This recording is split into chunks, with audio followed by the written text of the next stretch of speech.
You need to step away from the VIP entrance. This area isn't for people like you." Victoria Ashford's voice cut through the marble-lined space like ice. She stood behind the gleaming reception desk of SkyLink Airways Platinum Lounge at Dallas-Fort Worth International, her perfectly manicured finger pointing toward the general seating area. Her cream silk blouse was tailored to perfection, her blonde hair swept into an elegant chignon that probably cost more than most people's rent. Diamond earrings caught the light as she tilted her head with practiced superiority. The woman she was addressing didn't flinch. Jasmine Rivera, 32 years old, stood quietly in designer jeans and a simple black blazer holding a leather laptop bag. She had the kind of calm that came from experience, the stillness of someone who had seen this exact scenario play out before. Before we dive into this story of power bias and ultimate accountability, tell me, where are you watching from? Drop your city in the comments below. And if you've ever been judged by your appearance before someone knew your credentials, hit that subscribe button right now. Because in exactly 18 minutes, everything Victoria thinks she knows about authority is about to shatter in the most spectacular way possible. This isn't just a story about discrimination. This is about what happens when assumptions meet reality, when arrogance collides with actual power, and when someone who thinks they hold all the cards discovers they've been playing against the house the entire time. The SkyLink Airways Platinum Lounge at DFW was the crown jewel of airline hospitality. Floor-to-ceiling windows offered sweeping views of the runway. A champagne bar gleamed under crystal lighting. Leather chairs that cost more than cars were arranged in intimate conversation areas. This wasn't just first class. This was where the elite came to escape the masses. And Victoria Ashford ruled this domain like a queen presiding over her court. At 5'7" in her designer heels, Victoria commanded attention wherever she walked. Her pencil skirt hugged her curves perfectly. Her makeup was flawless, and she wore authority like expensive jewelry. She had been the VIP lounge manager for 3 years, and in that time, she had cultivated an image of pristine professionalism mixed with just enough coldness to keep people in their place. Today, standing in front of Jasmine, she was about to learn the difference between having authority and encountering real power. If this story already has you on the edge of your seat, make sure you're subscribed because we're just getting started. And trust me, by the end of this, you're going to understand exactly why dignity should never be negotiable and why assumptions can be the most expensive mistake you'll ever make. The morning sun streamed through those massive windows, casting long shadows across the marble floor. In about 18 minutes, those shadows would represent everything Victoria once thought she controlled, and Jasmine would show her what real leadership actually looked like. Jasmine Rivera had arrived at Dallas-Fort Worth International Airport with the quiet confidence of someone who traveled this route monthly. She wheeled her simple black carry-on through the terminal, past the rushing crowds and blinking departure boards toward the sanctuary that was the SkyLink Airways Platinum Lounge. She didn't look like the typical VIP passenger. No designer handbag with obvious logos, no flashy jewelry announcing her wealth to the world. Just dark wash jeans that fit perfectly, a black blazer that whispered quality without shouting price tags, and comfortable flats that said she was more concerned with substance than status. Her natural hair was pulled back in a low ponytail and she wore minimal makeup. To the casual observer, she could have been a graduate student, a mid-level professional, or maybe a consultant traveling on someone else's expense account. She certainly didn't scream board of directors of a major airline, which was exactly the way Jasmine preferred it. The leather laptop bag slung over her shoulder contained documents that could restructure entire companies, merger agreements, acquisition proposals, financial projections that represented hundreds of millions of dollars in movement. But from the outside, it looked like any other professional's work bag. Jasmine had been a member of SkyLink Airways' board of directors for 4 years. She held an MBA from Wharton, had built 3 successful companies from the ground up, and specialized in turning around failing businesses. Her expertise in operational efficiency had saved SkyLink Airways over $200 million in the past year alone. But today, she wasn't traveling as a board member. Today, she was conducting what the company called a service quality assessment, an undercover evaluation of how SkyLink's premium passengers were actually treated when nobody knew they were being watched. The irony wasn't lost on her. The woman who helped set SkyLink's customer service policies was about to experience them firsthand. As she approached the entrance to the Platinum Lounge, Jasmine pulled out her phone to check her boarding pass. Flight 447 to Chicago, departing in 90 minutes. Seat 2A in first class, naturally. She had an important board meeting the next morning to discuss the proposed acquisition of a regional carrier, and she needed the quiet environment of the lounge to review her presentation materials. The lounge entrance was marked by elegant, brushed steel letters spelling Platinum Lounge against a background of rich mahogany. Through the glass doors, she could see the luxurious interior she'd helped design during her tenure on the board. The champagne bar where premium spirits flowed freely. The business center with high-speed internet and private phone booths. The dining area where award-winning chefs prepared made-to-order meals. She had been personally involved in selecting the Italian marble for the floors, the custom leather furniture, even the specific thread count for the Egyptian cotton towels in the private washrooms. Every detail had been chosen to create an atmosphere of understated luxury and genuine comfort. Today, she would discover whether the culture they'd tried to build actually existed, or if it was just expensive window dressing covering something uglier underneath. Jasmine approached the reception desk where Victoria Ashford stood reviewing papers with the focused intensity of someone who took her role very seriously. Even from a distance, Victoria's professional appearance was striking. Everything about her projected competence and control. Her cream silk blouse was clearly designer, probably Italian. Her makeup was applied with the precision of someone who understood that presentation was part of the job. Her jewelry was tasteful, but expensive, the kind of pieces that suggested success without being ostentatious. She was exactly the type of employee SkyLink wanted representing their brand in the premium passenger space. Polished, professional, confident. What Jasmine couldn't see yet was the coldness behind Victoria's perfectly applied facade. The way her smile never quite reached her eyes when she looked at certain types of passengers. The subtle shift in her tone depending on who was standing in front of her desk. Victoria looked up as Jasmine approached, and for just a moment, something flickered across her expression. Not recognition, but assessment. The kind of quick visual evaluation that happened in less than a second, but could determine the entire tone of an interaction. Jasmine had seen that look before. Had experienced it countless times throughout her career. The momentary pause while someone decided whether she belonged in the spaces she was entering. The instant calculation based on appearance assumptions and unconscious bias. She kept her expression neutral as she stepped up to the reception desk. This was exactly what she had come to evaluate. How SkyLink Airways treated passengers when they thought nobody important was watching. Victoria straightened slightly, her professional smile activating like a well-rehearsed performance. But there was something in her posture.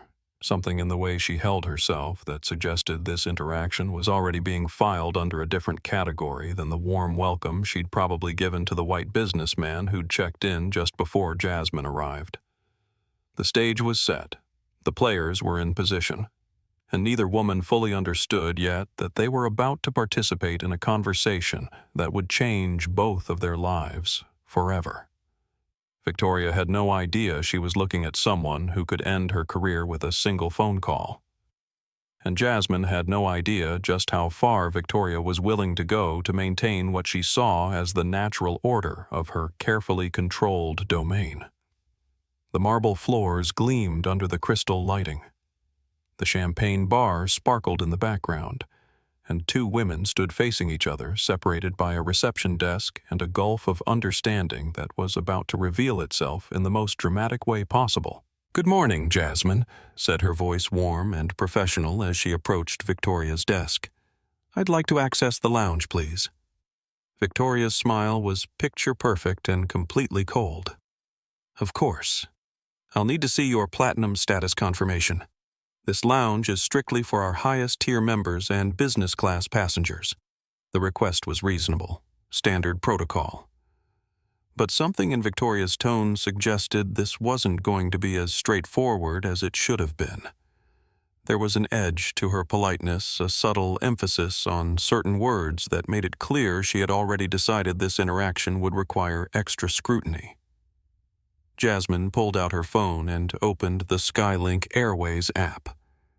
Her Platinum Elite status was clearly displayed at the top of the screen, along with her membership number and the distinctive gold logo that indicated she was in the airline's highest tier of frequent flyers. "Here you go," Jasmine said, turning her phone screen toward Victoria. Victoria took longer than necessary to examine the information. Her perfectly manicured fingernails tapped against her desk as she studied the screen with the intense focus of someone looking for problems rather than confirmation. Victoria murmured, her brow furrowing slightly. "This shows recent activity. When did you achieve this status level?" The question was unnecessary, and they both knew it. The app clearly showed Jasmine's membership details, including her 6-year history as a Platinum Elite member. But Victoria asked anyway, her tone suggesting she found something suspicious about Jasmine's credentials.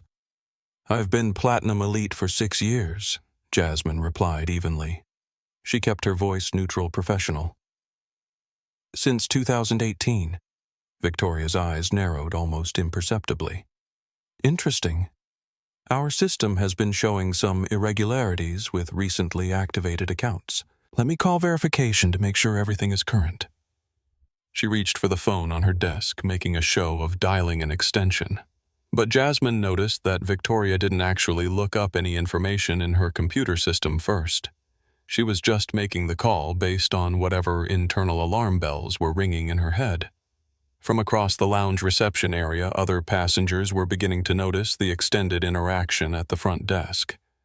A businessman in an expensive suit glanced over from where he was checking his own credentials with another staff member. His process had taken about 30 seconds. Jasmine's was approaching 3 minutes with no resolution in sight. Tyler Brooks, a 29-year-old tech entrepreneur, was waiting in one of the leather chairs near the reception area for his boarding announcement.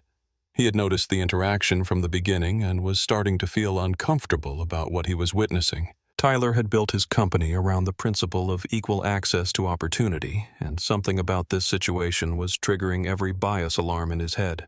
He discreetly pulled out his phone and opened his camera app. "Just in case." "Yes, this is Victoria in the Platinum Lounge." Victoria said into the phone, her voice loud enough for others to hear. "I have a passenger here with some questions about her membership status. Can you run a verification on account number—" She paused, looking at Jasmine's phone screen again. "Actually, let me just describe the situation and see if you can help me understand what I'm looking at." Jasmine stood patiently, but internally she was taking notes. This was exactly the kind of situation the board had authorized her to investigate. The subtle ways that certain passengers were subjected to additional scrutiny that had nothing to do with actual security or policy requirements. Maria Santos, a 34-year-old business consultant, was approaching the reception desk with her own credentials ready. She had been listening to Victoria's phone conversation and was starting to realize that the woman in front of her was being subjected to an unusual level of questioning for what should have been a routine lounge access request. Maria had experienced this kind of treatment herself over the years. The extra questions, the additional verification, the assumption that her credentials couldn't possibly be legitimate. She positioned herself where she could hear and see everything that was happening. "I see," Victoria continued on the phone, "and there's no flag on the account that would indicate any problems with authenticity." "Okay. And the platinum status shows active through which date?" She made a show of writing down information. though Jasmine's app already displayed her status. Expiration date clearly. James Mitchell, a 45-year-old frequent business traveler, was walking past the reception desk on his way to the business center when he overheard Victoria's conversation. James had been flying SkyLink Airways for over a decade.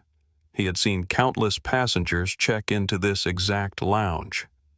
He had never once seen anyone subjected to a verification phone call, unless there was an actual technical problem with the system. He slowed his pace, pretending to check his own phone while listening to what was happening. Victoria Jasmine said quietly when the phone conversation stretched past 5 minutes, "Is there a specific problem with my credentials that needs to be resolved?" Victoria held up one finger in a gesture that was supposed to indicate just one moment but came across as dismissive. "I'm just making sure everything is properly verified. We've had some issues recently with fraudulent accounts, so we're being extra careful." The word fraudulent hung in the air like an accusation. Tyler, Maria, and James all heard it clearly. None of them had ever heard the staff in this lounge suggest that any passenger might be presenting fraudulent credentials. "What kind of issues?" Jasmine asked, her voice still calm, but with a slight edge that suggested her patience was beginning to wear thin. "Oh, you know," Victoria said vaguely. "People using expired promotions, companion passes that aren't valid, that sort of thing." It was a non-answer that explained nothing while implying everything, and everyone within earshot understood exactly what was really happening. "I understand you want to be thorough," Jasmine said, her voice remaining steady, "but my credentials are clearly valid.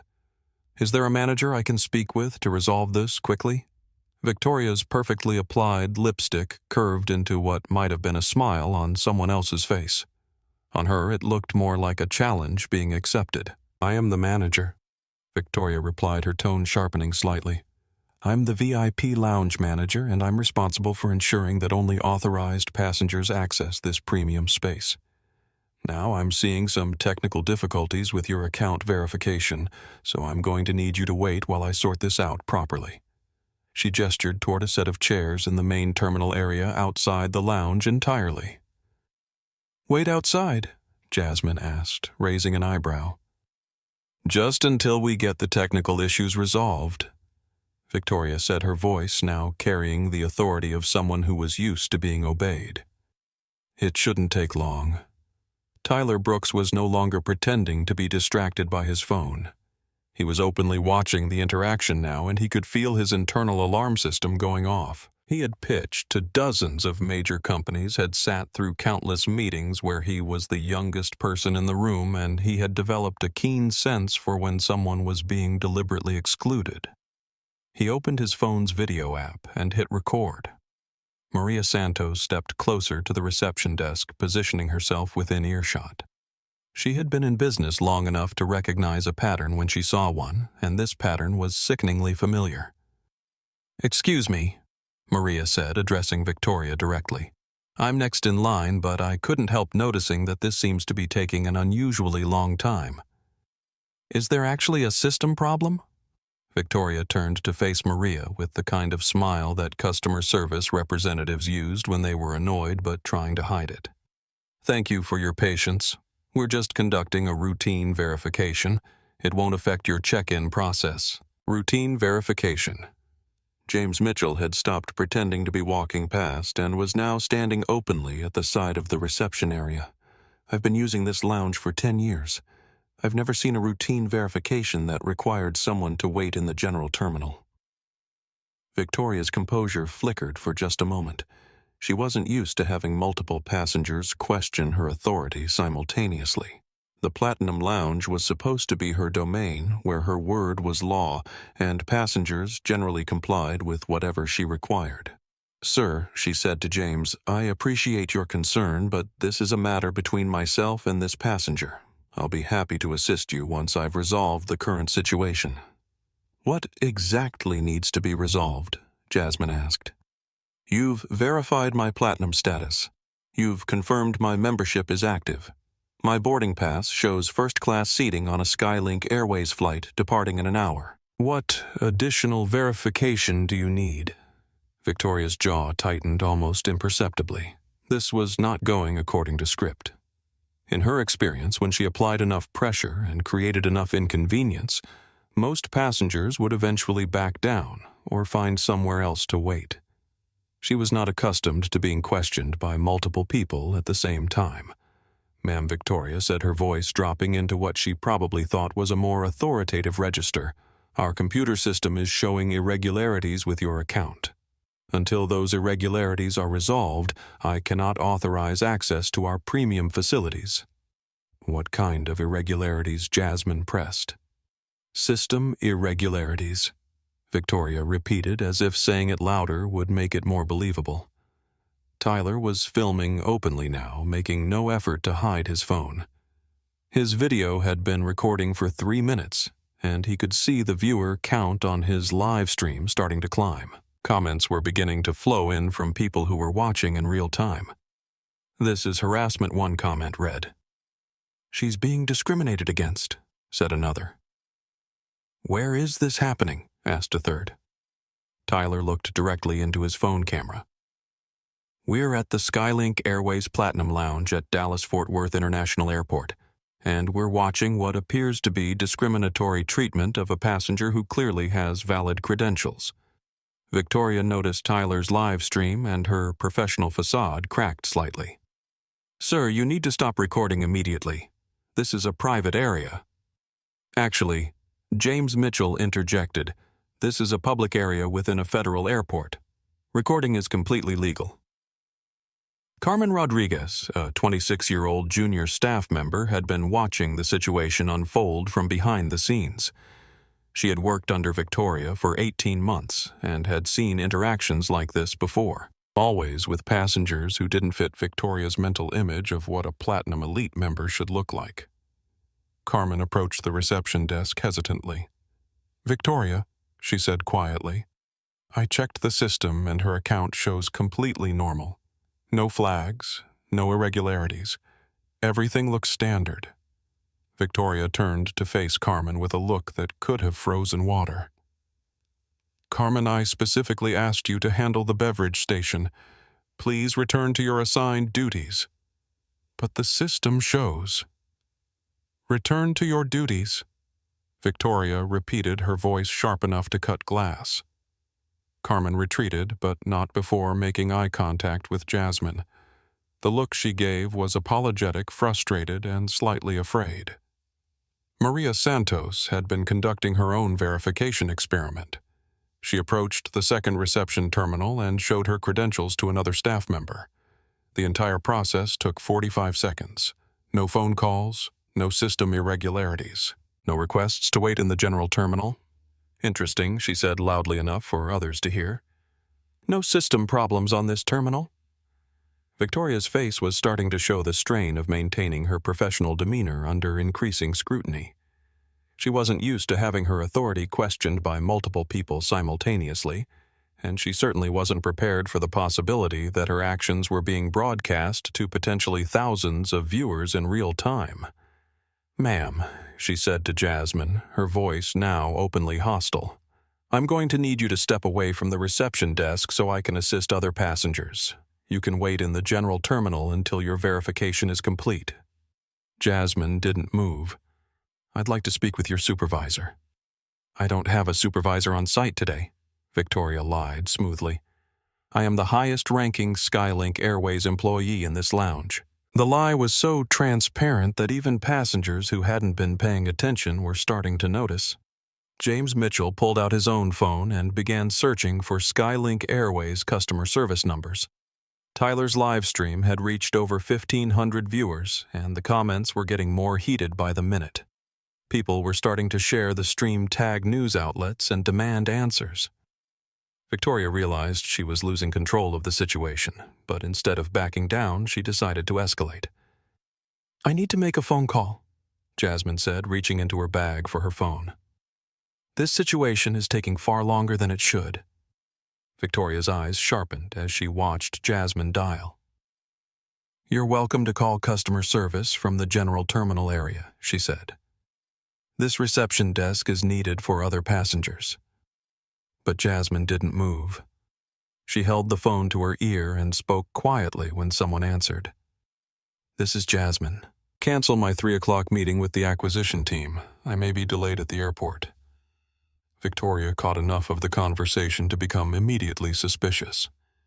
Acquisition team sounded corporate. It sounded important. It sounded like the kind of language that people with actual business authority used. But that couldn't be right. Jasmine didn't look like the type of person who held acquisition meetings. She was too young, too casually dressed, and frankly not what Victoria expected a high-level business executive to look like. Also, Jasmine continued into her phone. "I need you to prepare the quarterly service evaluation reports for early submission. I'm going to need documentation of our customer service protocols by end of business today." Tyler's stream was now approaching 3,000 viewers, and he was starting to get comments from people who recognized certain phrases in Jasmine's phone conversation. Tech industry folks who understood corporate terminology, business professionals who knew what quarterly service evaluation reports meant in the context of a publicly traded company. One comment read, "Does she work for SkyLink Service Evaluation Reports?" "She might be corporate," read another. "Someone needs to tell that manager she's about to mess up big time," said a third. Victoria couldn't hear the comments on Tyler's stream, but she could see that his viewer count was climbing rapidly.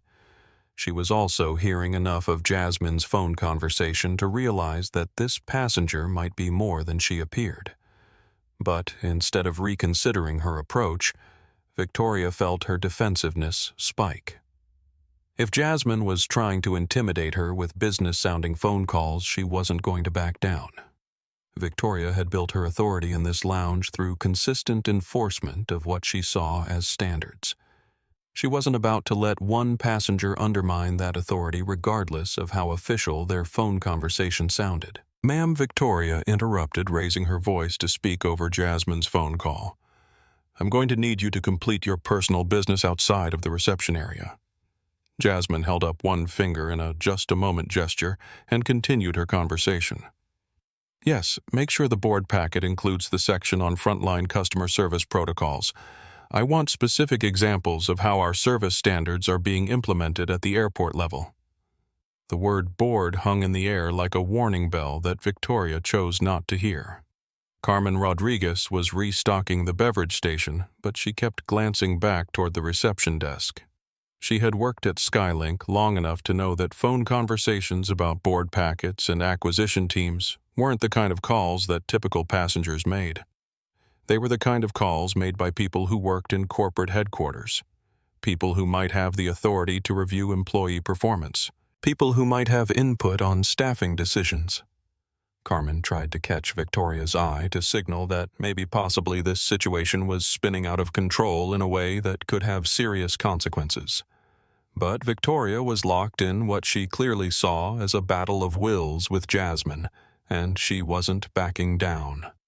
Derek Matthews, the 42-year-old security supervisor, received a call on his radio from Victoria requesting his presence in the Platinum Lounge. Derek had worked airport security for 15 years, and he prided himself on being able to assess situations quickly and accurately. But he also had a history of supporting whatever story the airline employees told him. In his experience, if VIP lounge staff called for security assistance, it was usually because a passenger was being difficult or disruptive.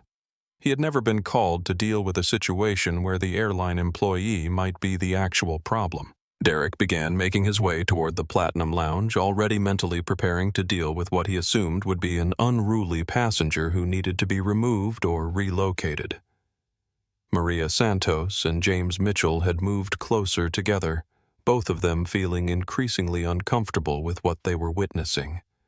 They had started a quiet conversation about whether they should intervene more directly or document what was happening for potential future testimony. Tyler's live stream was starting to get attention from local news outlets. Social media managers at competing airlines were taking screenshots. Customer service experts were analyzing the interaction in real time. and Victoria, focused entirely on what she saw as a personal challenge to her authority, remained completely unaware that she was about to make the most career-ending decision of her professional life. Jasmine ended her phone call and turned back to face Victoria with the kind of calm that should have been a warning. Her expression was still professional, still controlled, but there was something in her eyes that suggested she had reached the end of her patience. "Victoria," she said quietly, "I need you to think very carefully about what you're doing right now." Victoria's spine straightened. Nobody told her how to think. Nobody questioned her authority in her own domain, and certainly not a passenger who was clearly trying to manipulate the situation with corporate-sounding phone calls and implied threats. "Are you threatening me?" Victoria asked, her voice loud enough to carry across the reception area. "I'm giving you an opportunity to reconsider," Jasmine replied evenly. Tyler's livestream chat was exploding with comments. Viewer count was approaching 5,000, and people were starting to recognize that something significant was about to happen. "This lady is too calm," one comment read. "She knows something the manager doesn't. Someone needs to stop this before it gets worse," read another. "The manager is about to find out she messed with the wrong person," predicted a third. But Victoria was beyond listening to reason. In her mind, she had been disrespected, questioned, and challenged by someone who clearly didn't understand the natural order of the spaces she controlled. She had been undermined in front of other passengers and staff members. She had been recorded without permission and subjected to scrutiny that threatened the authority she had spent years building. Most importantly, she had been made to look foolish by someone who, in her worldview, should have simply complied with her reasonable requests and waited quietly until the verification process was complete. Victoria reached for the phone on her desk and pressed the button that connected her directly to airport security. "This is Victoria Ashford in the SkyLink Airways Platinum Lounge," she said, her voice crisp and official. "I need security assistance immediately. I have a passenger who is being disruptive and refusing to comply with staff instructions." Jasmine shook her head slowly, the gesture filled with something that looked like sadness rather than anger. "Victoria," she said softly, "you really don't want to do this." But Victoria was already committed to her course of action. In her mind, she was protecting the integrity of the premium passenger experience. She was maintaining standards. She was doing exactly what she was paid to do. She turned to face Derek Matthews, who was approaching the reception area with the confident stride of someone who assumed he understood the situation. Derek, Victoria called out, gesturing toward Jasmine. "I need you to remove this passenger from the lounge area. She's been disruptive and is refusing to follow standard verification procedures." Derek looked at Jasmine, who was standing calmly with her hands visible, holding nothing but her phone and her bag. She didn't look disruptive. She didn't appear to be causing any kind of disturbance, but Derek had learned to trust airline staff when they called for assistance. "Ma'am," Derek said to Jasmine, "I'm going to need you to gather your belongings and come with me." Jasmine looked at Victoria one last time. "Last chance, Victoria. Are you sure this is the decision you want to make?" Victoria crossed her arms and lifted her chin.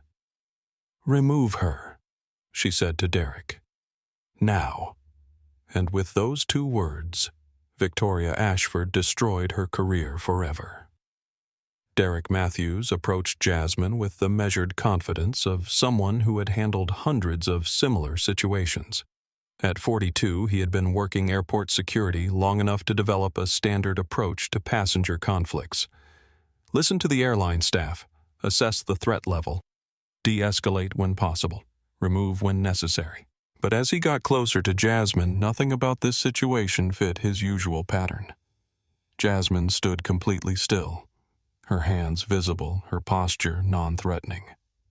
She wasn't yelling, she wasn't gesticulating wildly, she wasn't displaying any of the behaviors he typically associated with disruptive passengers. She just looked tired and disappointed. "Ma'am," Derek said in his official security voice, "I understand there's been some confusion about your lounge access. I'm going to need you to come with me so we can sort this out in a more private setting." "There's no confusion," Officer Jasmine replied quietly. "My credentials are valid. I've been a Platinum Elite member for 6 years. Ms. Ashford has chosen to create a problem where none existed." Derek glanced back at Victoria, who was standing behind the reception desk with her arms crossed. Everything about her body language suggested righteousness and authority. She looked like someone who had been forced to deal with an unreasonable passenger and was now seeking appropriate backup. Tyler's live stream had reached 7,000 viewers, and the comments were flowing so fast he could barely read them. News outlets were starting to pick up the stream. Social media accounts with hundreds of thousands of followers were sharing the link. SkyLink scandal was starting to trend. "This is happening live at DFW Airport," Tyler narrated quietly into his phone. "A passenger with valid credentials is being removed from the SkyLink Airways Platinum Lounge for reasons that are becoming less clear by the minute." Sir Derek said to Tyler, "I need you to stop recording while I handle this situation." Actually, James Mitchell interjected, "Stepping forward recording is completely legal in public areas of federal airports. And as a witness to this entire interaction, I can tell you that this passenger has done absolutely nothing disruptive." Derek found himself in an uncomfortable position. He was used to having situations where the facts were relatively clear. Problem passenger, airline staff complaint, simple removal. But this situation had multiple witnesses actively contradicting the airline's version of events. "Listen," Derek said, trying to maintain control. "I'm sure this is all just a misunderstanding, but when airline staff request security assistance, I have to respond. Ma'am," he turned back to Jasmine, "if you could just come with me for a few minutes, I'm sure we can get this resolved quickly." Officer Maria Santos said, her voice carrying the authority of someone who was used to being heard in business settings. "I've been watching this entire interaction. This passenger showed valid credentials. The staff member subjected her to verification procedures that no other passenger has been required to complete. There is absolutely no justification for security involvement." Derek was starting to feel the weight of multiple sets of eyes on him. Tyler's stream, which was now being watched by people around the world. James Mitchell, who had the confident bearing of someone who probably knew his rights and wasn't afraid to assert them. Maria Santos, who was clearly successful and articulate and wasn't going to be easily dismissed.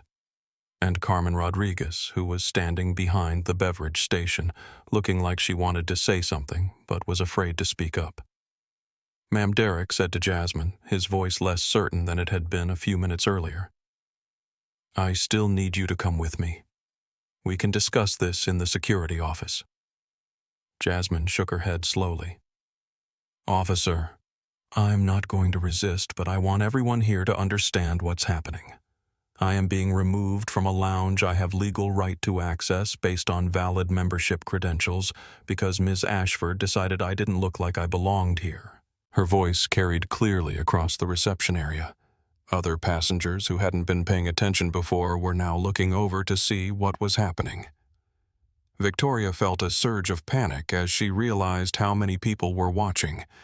This was not how the situation was supposed to unfold. In her mind, she had called security to handle a disruptive passenger quietly and efficiently. She hadn't anticipated multiple witnesses live streaming or articulate challenges to her authority. "That's not true," Victoria said loudly. "This has nothing to do with appearance. This is about following proper verification procedures and maintaining security standards." "What procedures?" James Mitchell asked directly. "I've been using this lounge for 10 years. I've never been subjected to phone verification for valid credentials. Different situations require different approaches," Victoria replied, but her voice lacked conviction. Carmen Rodriguez couldn't stay silent any longer. "Victoria," she said, stepping away from the beverage station, "her account shows completely normal in our system. No flags, no irregularities. I've checked it 3 times. The words hung in the air like an accusation. Carmen had just contradicted Victoria's entire justification for the extended verification process, in front of multiple witnesses and a live stream audience. Victoria's face flushed with anger. "Carmen, you're overstepping your authority. I'm stating facts," Carmen replied, her voice stronger now. "The system shows her credentials are completely valid."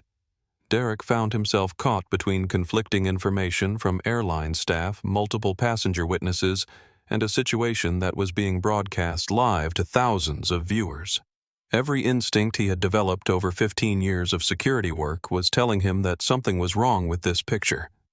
But his training was also clear. When airline staff requested removal of a passenger, security was supposed to comply unless there was clear evidence of wrongdoing on the part of the airline. "Look," Derek said, trying to find a middle ground. "Why don't we just step into the security office and talk through this calmly? I'm sure we can find a resolution that works for everyone." "The resolution is simple," Jasmine said. "Allow me to access the lounge I'm entitled to use, or explain to all of these witnesses exactly why valid credentials aren't sufficient today when they were sufficient for every other passenger." Tyler's stream chat was going wild. People were posting screenshots sharing contact information for SkyLink Airways customer service and demanding answers. Several comments were identifying themselves as airline industry employees, expressing shock at what they were witnessing. "This is not how you treat passengers." One comment read, "I work for Delta, and we would never." "Someone's getting fired tomorrow," predicted another. "She's too calm. She definitely knows something they don't," observed a third. Victoria realized that she had reached a point where backing down would be an admission that her entire approach had been wrong. But continuing forward meant escalating to physical removal, which would be captured on video and potentially seen by millions of people. She looked at Derek, who was clearly waiting for explicit direction about how to proceed. "I want her removed from the lounge area immediately," Victoria said, her voice sharp with authority. "She's disrupting other passengers and refusing to comply with reasonable staff requests." Derek nodded reluctantly and turned back to Jasmine. "Ma'am, I need you to gather your belongings and come with me. This isn't optional." Jasmine picked up her laptop bag and looked directly into Tyler's camera. "Please make sure you're recording everything that happens next," she said clearly, "and make sure someone saves this video." Then she turned to Derek with the kind of dignity that made everyone watching feel like they were about to witness something they would never forget. "Officer." "Before we go any further," Jasmine said, her voice carrying clearly across the reception area, "I want to make sure we're all clear about what's actually happening here. I presented valid Platinum Elite credentials. Ms. Ashford subjected me to extended verification procedures that no other passenger has been required to complete. When I asked questions about the delay, she accused my credentials of being fraudulent. When I made a business phone call, she demanded that I leave the lounge entirely, and now I'm being removed by security for what she's calling disruptive behavior." She paused and looked around the reception area at the growing crowd of witnesses. "I'd like everyone here to consider whether anything they've witnessed could reasonably be called disruptive." Derek felt the weight of multiple sets of eyes evaluating his next move. This wasn't going according to any script he was familiar with. Usually when he arrived to handle passenger disputes, the situation was much clearer. Someone was yelling, someone was drunk, someone was refusing to follow obvious rules. But Jasmine had been nothing but calm and articulate throughout the entire interaction he'd witnessed, and multiple passengers were actively contradicting the airline staff's version of events. Victoria stepped out from behind the reception desk, her heels clicking sharply against the marble floor. Her elegant appearance was still perfectly composed, but there was tension in her jaw that suggested she was feeling increasingly cornered. "Officer Matthews," she said, her voice taking on the tone of someone who was used to being the final authority. "This passenger has been aggressive and non-compliant from the moment she approached my desk. She refused to wait while we conducted standard verification procedures. She became hostile when I explained our security protocols, and she's been making threatening phone calls designed to intimidate my staff." The accusations hung in the air like smoke, and for a moment Derek wondered if he had missed something during his initial assessment, But then James Mitchell stepped forward.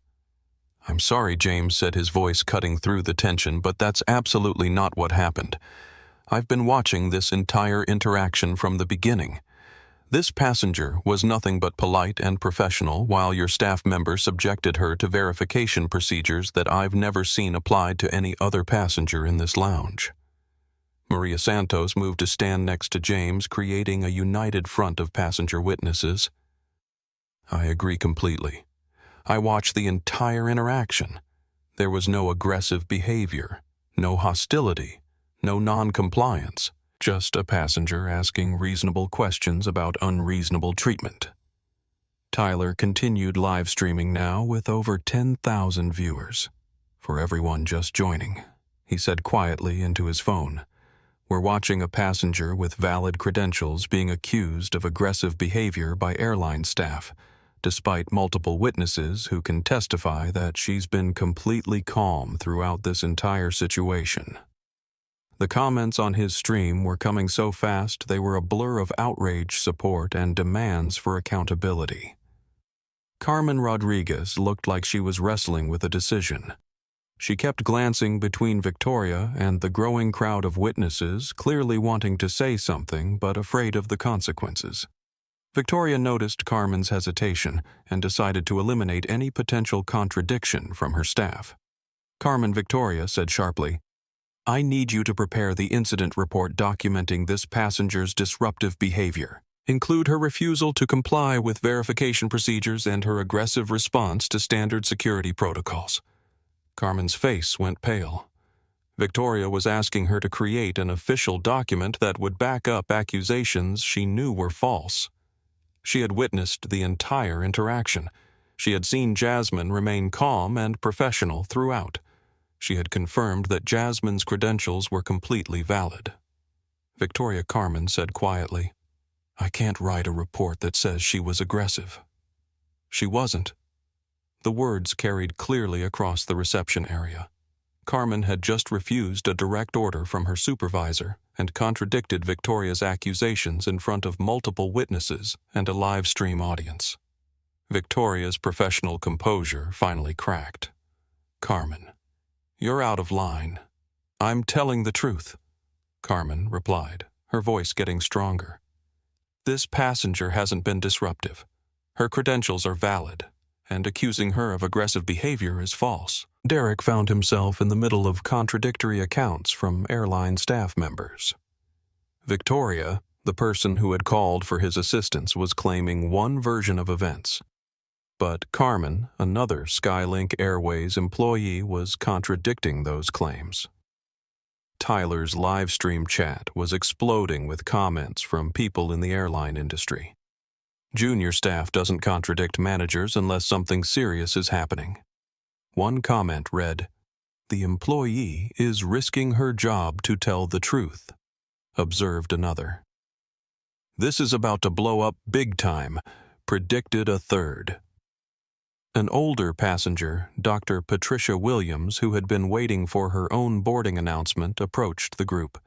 Dr. Williams was a retired federal judge who had been observing the situation with the analytical eye of someone who had spent 30 years evaluating testimony and assessing credibility.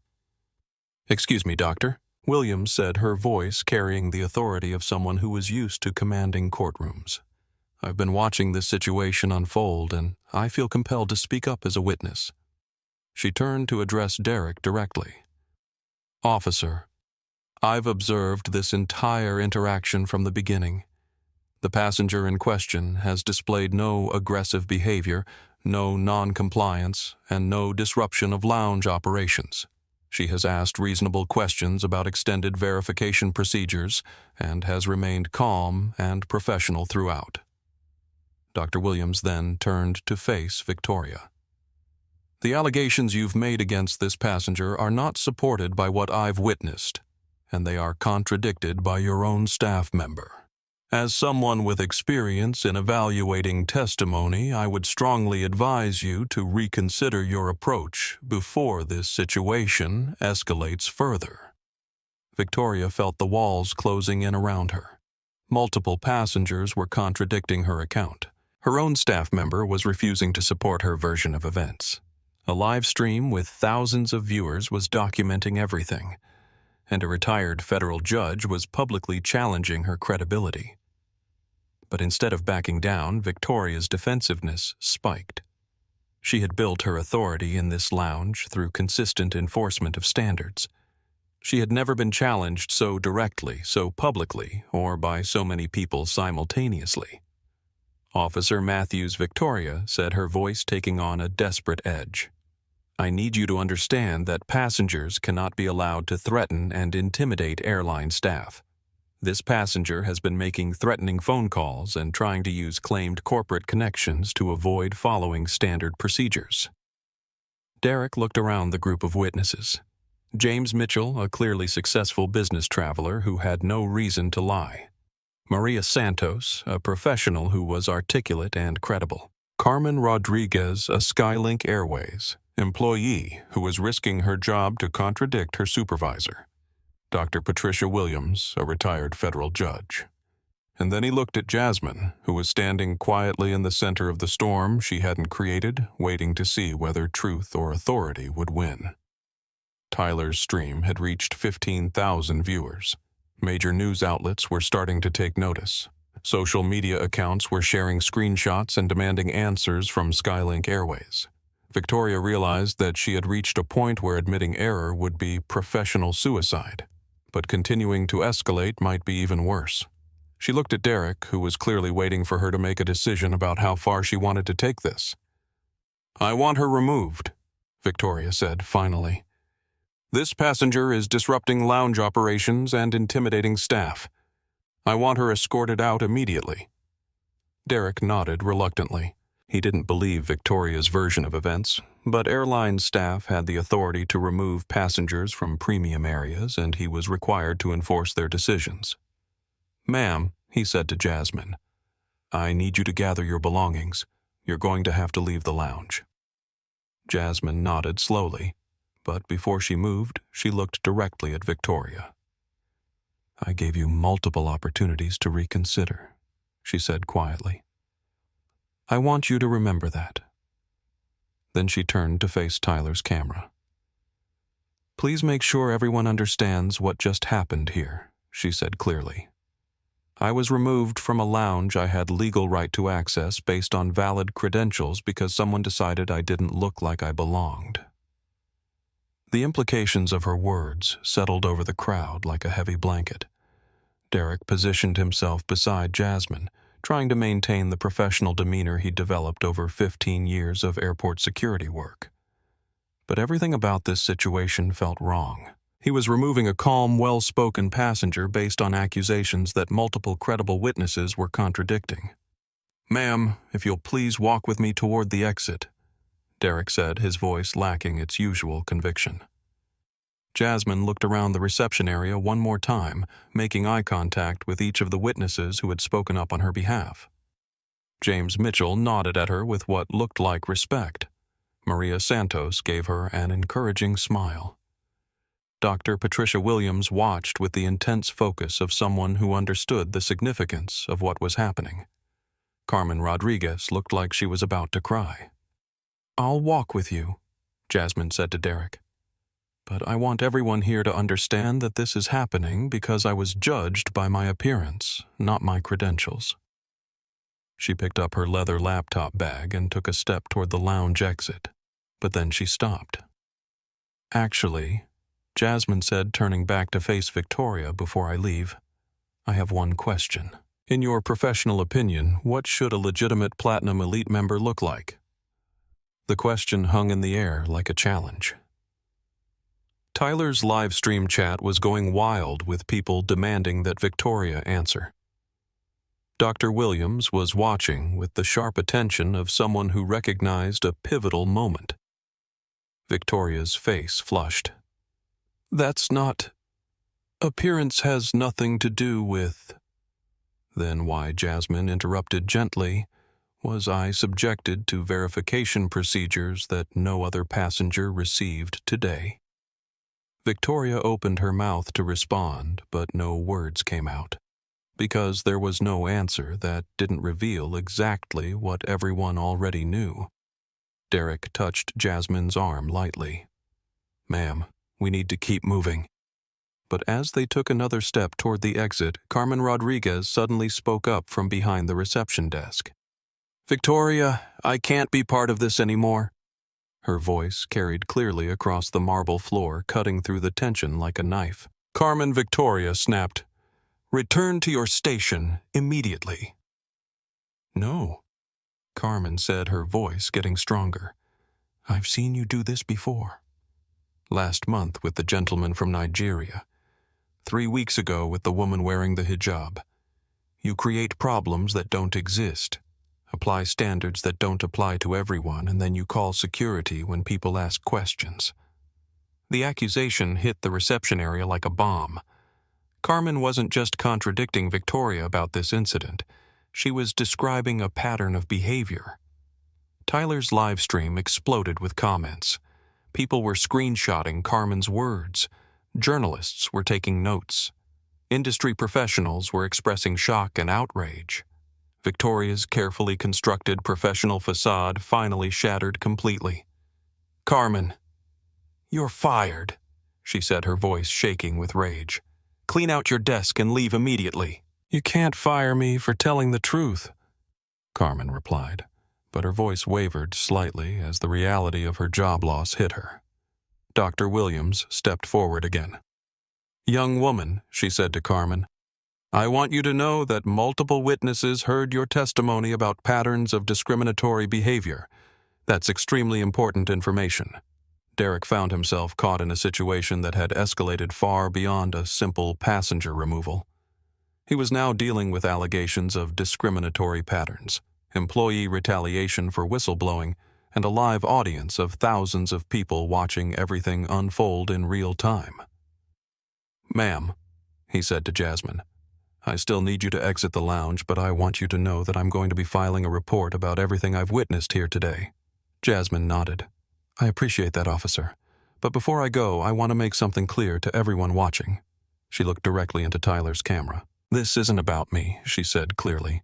"This is about every passenger who doesn't fit someone's mental image of what success looks like. This is about bias disguised as policy. And this is about what happens when people with a little bit of authority decide they have the right to judge who belongs where." She paused, making sure her words carried to every corner of the reception area. "I want everyone to remember what happened here today, because this can't keep happening." Tyler was crying behind his phone as he filmed. "You guys," he said to his live stream audience, "this woman is showing incredible grace under pressure. Please share this video. People need to see this." Maria Santos stepped forward and handed Jasmine a business card. "If you need a witness for anything that happens after this, please call me." James Mitchell did the same. "Same here. I saw everything." Dr. Williams approached Jasmine directly. "I'm a retired federal judge. If you need my testimony about what I witnessed, I'm available." Even as she was being escorted out, Jasmine was being offered support by strangers who recognized injustice when they saw it. Victoria watched the scene unfolding with growing horror. This wasn't how it was supposed to happen. She was supposed to be the authority figure maintaining standards. Instead, she was watching a passenger she'd tried to humiliate gain sympathy and support from multiple witnesses while her own staff member accused her of a pattern of discrimination. Derek began walking slowly toward the exit with Jasmine beside him, but each step felt heavier than the last. He had handled hundreds of passenger removals, but he had never escorted someone out while feeling like he was on the wrong side of the situation. As they reached the exit of the Platinum Lounge, Jasmine stopped one more time. "Officer," she said to Derek, "I want you to know that you've been professional throughout this. You're doing your job, but I also want you to understand that in about 15 minutes, you're going to learn something that will make you question everything about what just happened here." Derek looked at her with confusion. "What do you mean?" Jasmine smiled sadly. "You'll understand soon enough." Then she walked out of the SkyLink Airways Platinum Lounge with quiet dignity intact, while behind her Victoria Ashford stood in the wreckage of what had once been her unchallenged authority. Tyler's live stream had reached 20,000 viewers.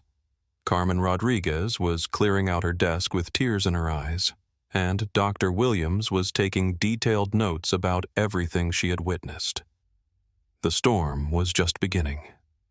Once outside the Platinum Lounge, Jasmine walked slowly through the main terminal concourse with Derek beside her. The bustle of travelers continued around them, most people unaware that they had just witnessed what Tyler's live stream comments were calling the most epic takedown in airline history about to happen. Derek was trying to process everything he had seen. In his 15 years of airport security, he had developed a sense for when situations were more complex than they appeared on the surface. And everything about Jasmine's behavior, from her calm demeanor to her cryptic final comment, suggested there was more to this story. "Ma'am," Derek said as they found a quiet area near the gate. "Seating, I have to ask. When you said I'd understand something in 15 minutes, what did you mean?" Jasmine pulled out her phone and looked at the screen. "Officer, you've been professional and respectful throughout this entire process. You were put in an impossible position by someone who was abusing her authority. I want you to know that none of what's about to happen is a reflection on how you handled the situation." "What's about to happen?" Derek asked. Instead of answering directly, Jasmine opened her text messages and began typing. Derek couldn't see exactly what she was writing, but he could see that it was a short message to someone listed in her contacts as executive assistant. The text message was 4 words: "Initiate board intervention protocol." She hit send and put her phone away. "I tried to give Ms. Ashford multiple opportunities to reconsider her approach," Jasmine said quietly. "I asked her to think carefully about her decisions. I warned her that removing me would be a mistake, but she chose to escalate at every opportunity." Derek was starting to get an uncomfortable feeling in the pit of his stomach. "Ma'am, can you help me understand what's happening here?" Back in the Platinum Lounge, Victoria was trying to restore order to what she saw as her domain. Carmen was gone, escorted out by another security officer for insubordination. The witnesses had been asked to return to their normal activities.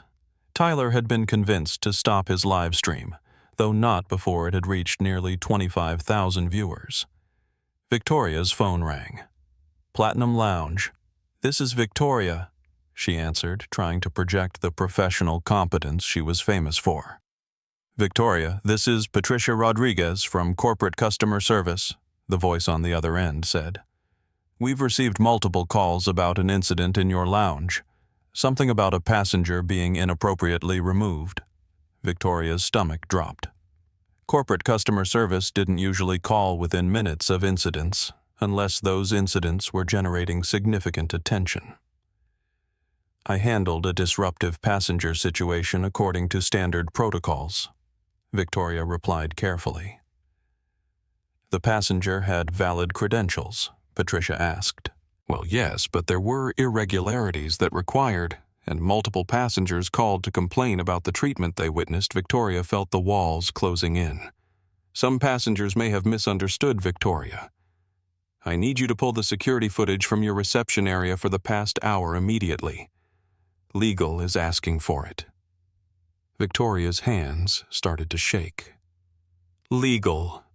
Just pull the footage. And Victoria, don't remove anyone else from the lounge today without calling me first." Meanwhile, across the terminal, Jasmine's phone buzzed with a response to her text message. "Protocol initiated. ETA 8 minutes. Derek noticed her checking her phone. "Ma'am, I'm going to ask again. What exactly is about to happen?" Jasmine looked at him with what might have been sympathy. "Officer, have you ever wondered what would happen if someone with actual authority observed how certain passengers are treated when nobody thinks anyone important is watching?" Before Derek could respond, his radio crackled to life. "Derek, this is dispatch. We need you to return to the SkyLink Airways Platinum Lounge immediately. Priority 1, Derek looked at his radio, then at Jasmine, then back at his radio. "What's priority 1?" he asked into the radio. "Corporate executive arrival. You're needed for VIP escort duty." Derek felt the pieces clicking into place in his mind. The business phone calls, the calm demeanor under pressure, the warnings about consequences, the cryptic comments about understanding soon. "Ma'am," Derek said slowly, "who exactly are you?" Jasmine's phone rang before she could answer. She glanced at the screen and saw SkyLink Airways board chair in the caller ID. "I should take this," she said to Derek. "Jasmine," the voice on the other end said. When she answered, "We just received your protocol alert. Board emergency session is convening in 45 minutes. Do you need immediate assistance?" "Actually," Jasmine said, looking at Derek's increasingly pale face, "I think we're about to resolve this situation quite effectively." She hung up and turned back to Derek. "Officer, I think it's time we headed back to the Platinum Lounge. Ms. Ashford and I have some unfinished business." Derek's radio crackled again. "Derek, expedite return to Platinum Lounge. Executive team is en route." As they began walking back through the terminal, Derek realized that in 15 years of security work, he had never been part of a situation quite like this one. And Tyler's live stream, which had supposedly ended, was about to get a sequel that nobody would believe. The walk back to the Platinum Lounge felt like a funeral march for Derek and a victory parade for Jasmine. Other passengers in the terminal were starting to recognize them from Tyler's viral live stream, which had been shared thousands of times in the past 20 minutes. "That's her," someone whispered as they passed. "The woman from the video." "Is that really happening?" asked another voice. "Someone said she works for the airline," came a third whisper. Tyler, who had been updating his followers about the aftermath of the incident, noticed them approaching the lounge and immediately started filming again. "Guys," he said into his phone, "they're coming back." The passenger and the security officer are walking back to the lounge together. Something big is about to happen. Victoria was behind the reception desk trying to manage what felt like a crisis spinning out of control.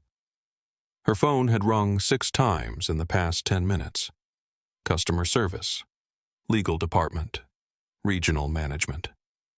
Each call had been more urgent than the last.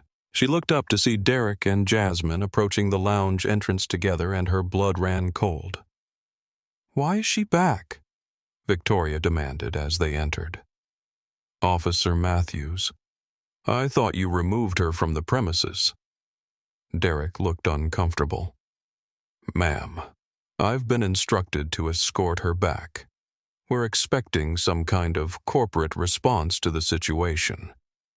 Victoria's professional composure, already cracked from the earlier confrontation, began to crumble entirely.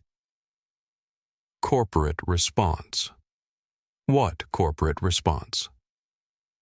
"I handled a disruptive passenger according to standard procedures." Dr. Patricia Williams, who had been waiting near the reception area, stood up from her chair. "Young lady," she said to Victoria, "I'm a retired federal judge, and I want you to understand that multiple witnesses observed you fabricate accusations against this passenger. That's potentially serious misconduct." James Mitchell, who had been making phone calls of his own, approached the group. "I've just spoken with SkyLink Airways customer service. They're aware of the incident and are taking it very seriously." Maria Santos, who had been documenting everything on her own social media accounts, added, "The video has been shared over 50,000 times. Major news outlets are starting to pick up the story." Victoria felt like the world was collapsing around her. What had started as a simple enforcement of lounge standards had somehow become a viral incident with legal implications and corporate attention. "I don't understand what's happening," Victoria said, her voice starting to crack. "I was doing my job. I was maintaining standards. Tyler's live stream was approaching 30,000 viewers. Comments were flowing faster than anyone could read them. Screenshots were being shared across every social media platform. News organizations were reaching out to interview witnesses. For everyone just joining, Tyler narrated the passenger who was removed from the SkyLink Airways Platinum Lounge is back, and it looks like corporate executives are about to arrive. This situation is about to get very interesting. Derek's radio crackled with updates every few minutes. ETA 5 minutes for executive team. Security detail en route. Airport director requesting status update. Each announcement made Victoria more desperate. She had built her career on projecting control and authority. But control was slipping away with every passing moment, and her authority was being questioned by witnesses contradicted by her own staff and scrutinized by corporate executives she had never met. Carmen Rodriguez, who had been escorted from the lounge but was allowed to remain in the terminal, approached the group. She had been crying, but her voice was steady. Victoria, Carmen said, "I want you to know that I've been documenting incidents like this for months. The way you treat passengers who don't fit your image of what success looks like. I have dates, times, and details about at least a dozen situations where you've applied different standards based on appearance." The revelation hit the reception area like a thunderbolt. Carmen wasn't just contradicting Victoria about this single incident. She was describing months of documented bias. Victoria turned on Carmen with fury. "You have no authority to document anything. You were a junior staff member who couldn't follow simple instructions. I was an employee who couldn't stand watching discrimination disguised as customer service." Carmen shot back. Dr. Williams stepped forward again. "Ms. Rodriguez, your testimony about patterns of behavior is extremely important. I strongly encourage you to preserve any documentation you have." Tyler's stream chat was exploding with comments from airline industry employees. "This is a major problem for SkyLink," one comment read. "Documented patterns of discrimination equals massive lawsuit." Observed another. "Someone's career is over," predicted a third. Victoria's phone rang again. This time, the caller ID showed Airport Operations Director. "Victoria." She answered, her voice barely holding together. "Ms. Ashford, this is Director Harrison. I need you to understand that we have a situation developing that requires immediate attention. SkyLink Airways corporate executives are en route to your location. You are not to take any further actions regarding passenger services until they arrive." Victoria's hands were shaking.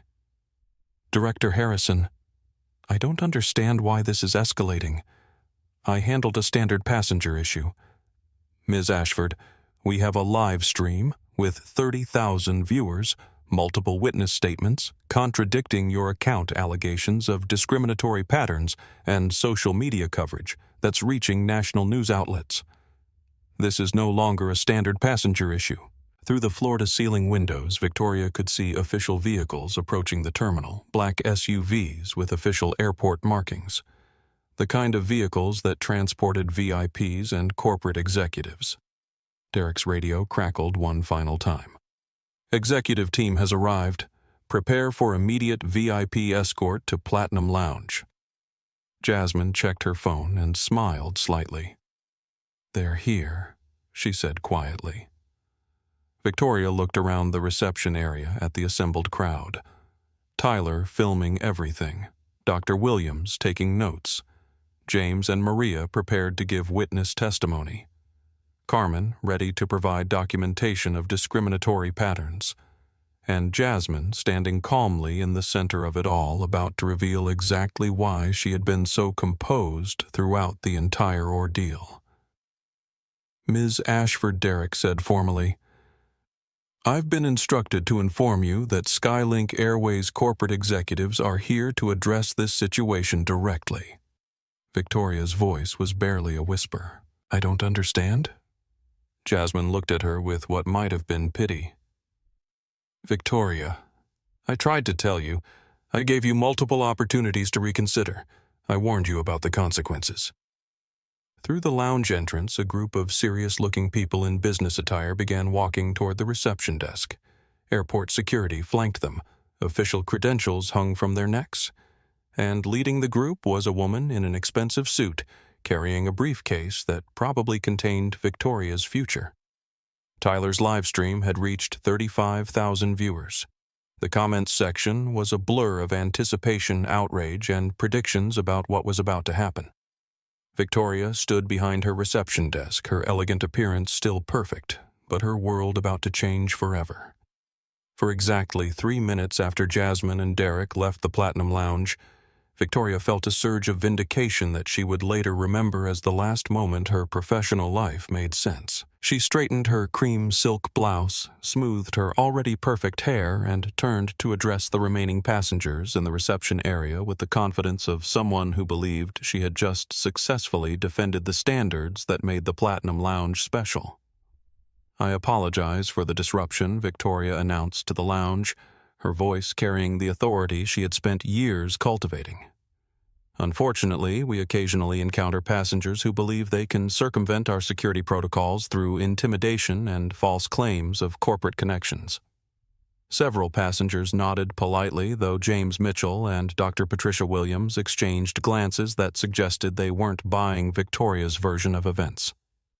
"The situation has been resolved," Victoria continued.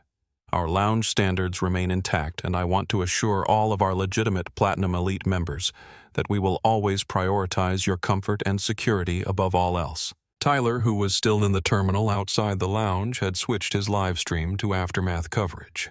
His viewer count was holding steady at around 20,000 as people waited to see what would happen next. For those just joining, Tyler explained to his audience the passenger has been removed from the SkyLink Airways Platinum Lounge, but multiple witnesses are saying this was discriminatory treatment. We're waiting to see if there are any further developments. Inside the lounge, Victoria moved through her domain with renewed confidence. She checked on the champagne bar, ensuring the bottles were properly chilled. She straightened magazines that didn't need straightening. She adjusted the already perfect arrangement of fresh flowers near the business center. Everything was exactly as it should be. Order had been restored, standards had been maintained, authority had been respected. An elderly gentleman in an expensive suit approached her reception desk. "Excuse me, I wanted to commend you on how you handled that situation," he said. "It's refreshing to see someone maintain proper standards despite pressure to compromise." Victoria beamed. "Thank you, sir. I believe strongly in preserving the integrity of our premium passenger experience. Sometimes difficult decisions are necessary to protect the environment our valued members expect." Near the windows overlooking the runway, a group of business travelers were having their own conversation about what they had witnessed. "I'm not sure what to think," one woman said quietly. "The passenger seemed perfectly reasonable to me." "But the staff know their procedures," replied her companion. "If they said there was a problem with her credentials, there must have been a reason." "Did you notice how many people spoke up for her, though?" asked a third member of the group. "That was unusual." Victoria, overhearing the conversation, approached with her professional smile firmly in place. "I understand there may have been some confusion about what you witnessed," she said smoothly. "Unfortunately, what appears to be reasonable passenger behavior can sometimes mask more complex security concerns. We're trained to recognize patterns that others might miss." It was a carefully crafted explanation that sounded official without actually meaning anything. Victoria had perfected this type of language over years of dealing with passenger complaints and corporate reviews. But even as she spoke, her phone was receiving text messages that she hadn't noticed yet. "Corporate customer service urgent call immediately regarding Platinum Lounge incident. Legal department require immediate statement regarding passenger removal. Do not discuss with media. Regional management emergency review scheduled. Prepare all documentation." Victoria's assistant manager, who worked the evening shift, called her cell phone. "Victoria, I just saw something online about the lounge," the voice said when Victoria answered. "There's a video going viral about a passenger being removed. Is everything okay?"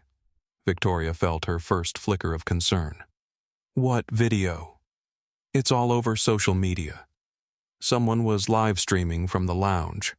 It looks like there might be some negative coverage developing." Victoria's stomach dropped. In her focus on maintaining control of the immediate situation, she hadn't fully processed the implications of Tyler's livestream. She had asked him to stop filming, and she thought he had complied, but apparently the damage had already been done. "How bad is it?" Victoria asked. "Victoria, it has over 20,000 shares already. Major news outlets are starting to pick it up. SkyLink Airways is trending on Twitter, and most of the comments are not positive." For the first time since the incident began, Victoria felt genuine fear. Bad publicity for airline customer service could end careers. Viral videos of passenger mistreatment had destroyed entire corporate reputations. "I need to call corporate," Victoria said, ending the conversation with her assistant manager. But before she could dial, her phone rang. The caller ID showed SkyLink Airways corporate headquarters. "Victoria Ashford," she answered, trying to keep her voice steady. "Ms. Ashford, this is Patricia Rodriguez from Corporate Customer Service. We need to discuss an incident that occurred at your lounge earlier today." Victoria's mouth went dry. "Of course.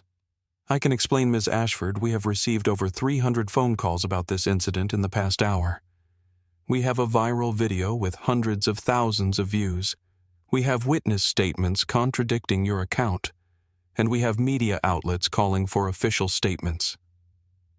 Each word hit Victoria like a physical blow. 300 phone calls, hundreds of thousands of views, thousands. Media outlets. "Patricia, I followed all standard procedures. The passenger was non-compliant, and Ms. Ashford." Patricia interrupted. "I need you to stop talking and listen carefully. Do not make any statements to media. Do not discuss this incident with anyone outside of corporate personnel. And do not take any further actions regarding passenger services until our executives arrive at your location."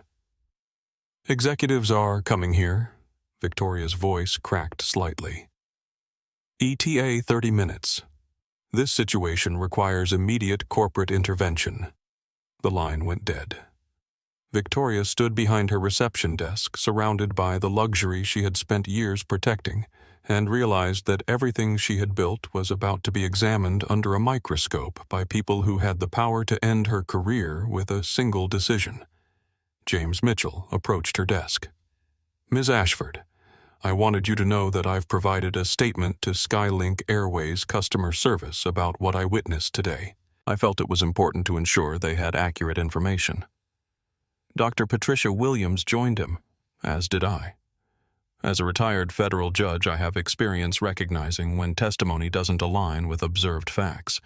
Tyler's live stream, which Victoria thought had ended, was actually still running. Comments were flowing in from viewers around the world, and many of them were from people in the airline industry expressing shock and outrage at what they had witnessed. "Someone needs to investigate this lounge," one comment read. "This kind of bias training should cost people their jobs," said another. "I hope that passenger sues," declared a third. Victoria's carefully constructed professional world was crumbling around her, but she still didn't understand the magnitude of what was about to happen. In exactly 27 minutes, she was about to discover that the calm, professional passenger she had removed from the lounge was not just someone with valid credentials. She was someone with the authority to remove Victoria.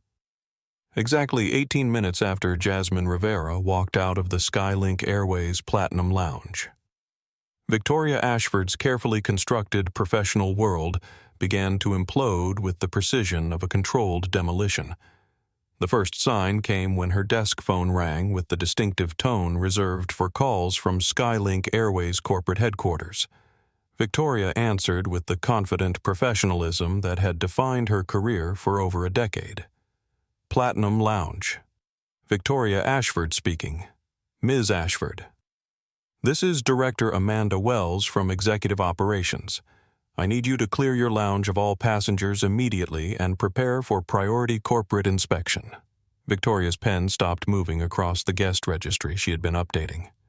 "Clear the lounge, Director Wells. We have 37 passengers currently. Immediately, Ms. Ashford. This is a code red operational review." You have 8 minutes to evacuate all passengers and secure all documentation related to today's incidents. Victoria had never heard of a Code Red operational review. In her 5 years as Platinum Lounge manager, corporate inspections had been scheduled weeks in advance with detailed preparation protocols. Emergency evacuations were reserved for security threats or medical emergencies. Director Wells, can you help me understand what's happening? I handled a routine passenger issue according to standard procedures. Ms. Ashford, are you familiar with Board of Directors, emergency protocols? Victoria's blood turned cold. Board of Directors. 8 minutes. Ms. Ashford, clear the lounge now. The line went dead. Tyler Brooks, who was still live streaming from the terminal outside the Platinum Lounge, noticed unusual activity beginning to develop around the premium passenger area.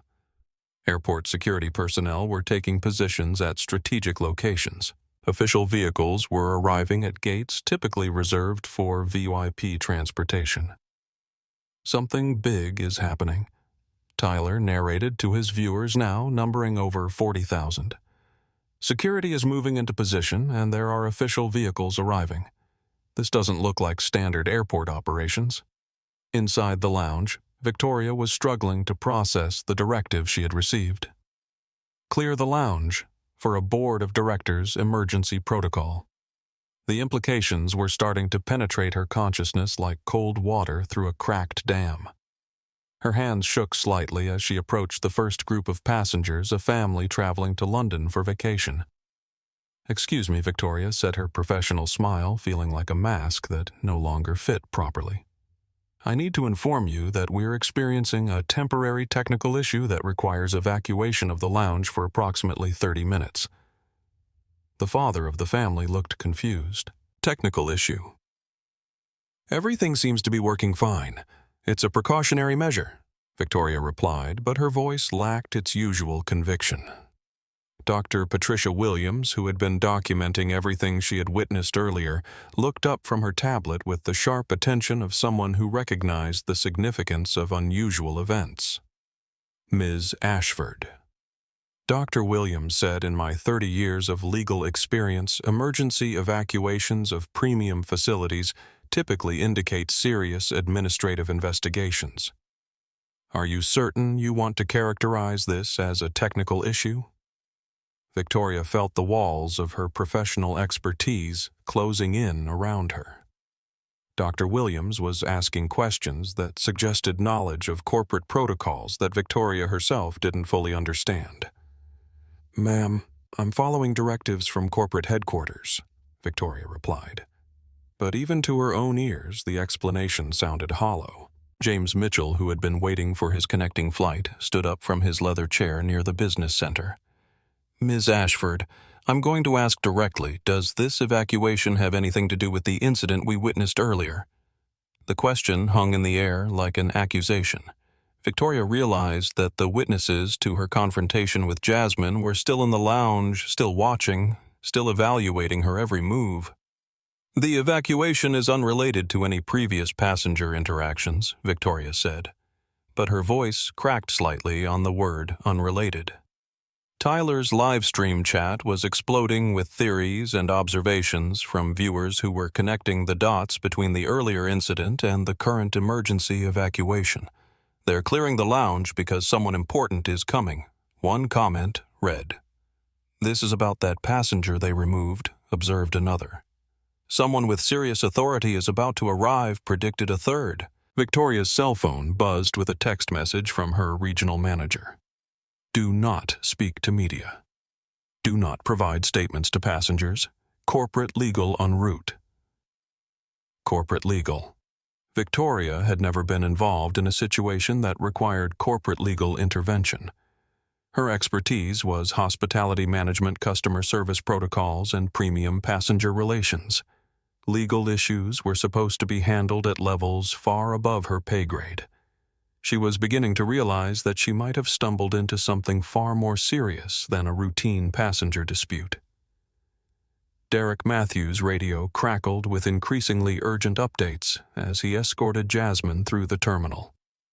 All units prepare for VIP arrival at Platinum Lounge. ETA 6 minutes. Executive Protection Detail requesting terminal area secured. Priority clearance for official vehicles on runway access road. Derek looked at Jasmine, who was walking calmly beside him, as if emergency protocols activating around them were perfectly normal. "Ma'am," Derek said, "I've worked airport security for 15 years. I've never seen this level of response for a passenger service complaint. Can you help me understand what's happening?" Jasmine checked her phone and saw 17 missed calls from numbers she recognized as senior airline executives, board members, and legal representatives. Officer Matthews Jasmine said quietly in about 4 minutes, "You're going to meet some people who will explain exactly what happened in that lounge today. And I think you're going to understand why I remained so calm throughout the entire situation."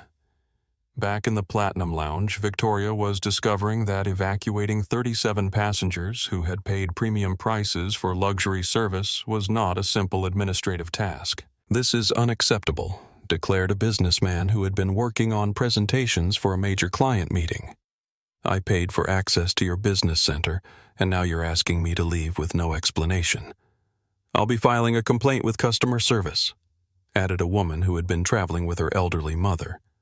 This kind of disruption is exactly why we avoid airlines with poor management. Victoria felt each complaint like a physical blow. Her reputation was being destroyed by circumstances beyond her control, but she was starting to suspect that those circumstances were somehow connected to decisions that had been entirely within her control. Dr. Patricia Williams approached Victoria's reception desk one final time before departing. "Miss Ashford," Dr. Williams said, her voice carrying the weight of professional experience, "I want you to understand that what we witnessed earlier today was not a passenger service issue. It was a violation of basic principles of equal treatment. And in my experience, violations of that magnitude typically have consequences that extend far beyond the immediate incident." Victoria watched Dr. Williams walk toward the lounge exit, carrying with her the testimony of someone whose credibility could never be questioned. The Platinum Lounge, which 15 minutes earlier had been Victoria's domain of unquestioned authority, was now empty except for staff members who were looking at her with confusion and concern. And outside in the terminal, Tyler Brooks was narrating the arrival of black SUVs and official personnel who looked like they were preparing for something that would fundamentally change everything. The automatic glass doors of the SkyLink Airways Platinum Lounge slid open with their usual whispered elegance. But the group that entered was unlike any that had ever walked across the marble threshold in the facility's 5-year history. Victoria Ashford, who had spent the past 10 minutes frantically organizing paperwork and mentally rehearsing explanations for the emergency evacuation, looked up from her reception desk to see a delegation that made her heart stop completely. Leading the group was a woman in an impeccably tailored navy suit, carrying a leather briefcase that probably cost more than Victoria's monthly salary. Her silver hair was pulled back in a style that suggested both authority and accessibility, and she wore the kind of composed expression that came from decades of making decisions that affected millions of people. Behind her were 4 additional executives in equally expensive attire, each carrying tablets and documentation. Airport security flanked the group, but their presence suggested protection rather than enforcement. And walking calmly beside the corporate delegation, as if she belonged exactly where she was Jasmine Rivera. Victoria felt the blood drain from her face as the impossible reality of the situation began to penetrate her consciousness. The passenger she had removed from the lounge for not belonging was returning with what appeared to be the highest level of SkyLink Airways corporate management. Tyler Brooks, whose livestream was now approaching 50,000 viewers, positioned himself outside the lounge entrance with his phone camera directed through the glass doors.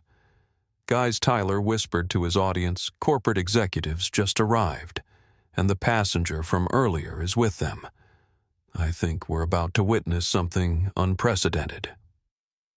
The lead executive approached Victoria's reception desk with the measured pace of someone who had conducted thousands of serious conversations and understood the weight that her presence carried. "Mrs. Ashford," the executive said, her voice professionally neutral, but carrying unmistakable authority.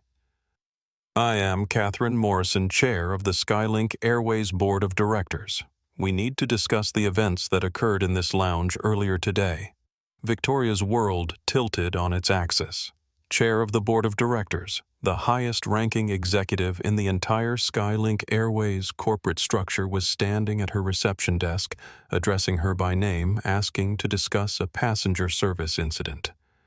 Chair Morrison Victoria managed to say, her voice barely above a whisper, "I handled a routine passenger issue according to standard protocols."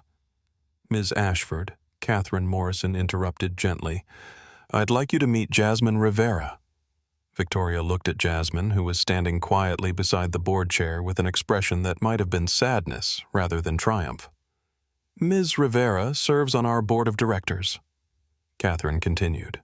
"She specializes in operational efficiency and customer service evaluation. Earlier today, she was conducting what we call a service quality assessment." The words hit Victoria like physical blows. Board of Directors, operational efficiency, service quality assessment. Each phrase revealed another layer of the catastrophic mistake she had made.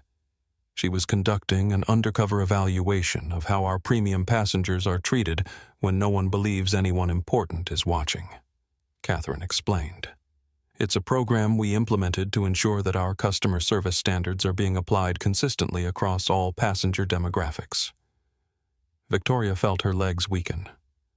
The calm professional passenger she had subjected to extended verification. The woman she had accused of presenting fraudulent credentials. The person she had removed from the lounge for not belonging. She was a member of the board of directors conducting an official evaluation. "Chair Morrison," Victoria said, her voice cracking, "I didn't know. If Ms. Rivera had identified herself." Ms. Ashford Jasmine spoke for the first time since entering the lounge, her voice calm and professional. "A passenger's treatment shouldn't depend on their title or connections. Every person who enters this lounge should receive the same level of respect and service." Catherine Morrison consulted her tablet. "Ms. Ashford, we've received detailed reports from multiple witnesses about today's incident. We've also reviewed security footage and social media documentation. The evidence suggests a pattern of discriminatory treatment that extends beyond today's interaction." Derek Matthews entered the lounge behind the corporate delegation, his face pale as the implications of the situation became clear to him. He approached the group with the careful steps of someone who realized he had been part of something much more serious than he had understood. "Chair Morrison," Derek said formally, "I'm Officer Derek Matthews, Airport Security. I was called to assist with a passenger removal earlier today. I want to state for the record that the passenger in question displayed no disruptive behavior and complied fully with all requests." Catherine nodded. "Officer Matthews, your professionalism throughout this situation has been noted. You were placed in a difficult position by misinformation from airline staff. Tyler's live stream chat was moving so fast that individual comments were impossible to read. Screenshots were being shared across every social media platform. News outlets were reaching out to interview witnesses. The hashtag #JusticeAtDFW was starting to trend nationally. Carmen Rodriguez, who had been terminated earlier for refusing to support Victoria's false accusations, approached the group hesitantly. Chair Morrison Carmen said quietly, "I'm Carmen Rodriguez. I worked under Ms. Ashford until earlier today when I was fired for telling the truth about what happened." Catherine Morrison's expression sharpened. "Ms. Rodriguez, we understand you attempted to correct false information and were retaliated against for your honesty. We'll be discussing your employment status separately." Victoria watched helplessly as her authority dissolved completely. The staff member she had fired was being treated as a credible witness. The security officer was testifying against her account. Multiple passengers were providing contradictory evidence. and the woman she had tried to humiliate was revealing herself to be someone with the power to end her career. Ms. Ashford. Catherine Morrison said, returning her attention to Victoria. Given the severity of the allegations and the quality of evidence we've reviewed, we're implementing immediate operational changes at this facility. Victoria's heart was pounding so hard she could hear it in her ears. Chair Morrison. I was maintaining standards. I was protecting the integrity of our premium passenger experience. Jasmine stepped forward slightly. Victoria, I want you to understand something. I gave you multiple opportunities to reconsider your approach. I asked you to think carefully about your decisions. I warned you about consequences. At every step, you chose to escalate rather than evaluate. Her voice wasn't angry or vindictive. It was sad, disappointed, and professional. The passenger you removed today could have been anyone, Jasmine continued. A teacher using miles earned through years of loyalty. A nurse taking her first vacation in years. A student traveling to graduate school interviews.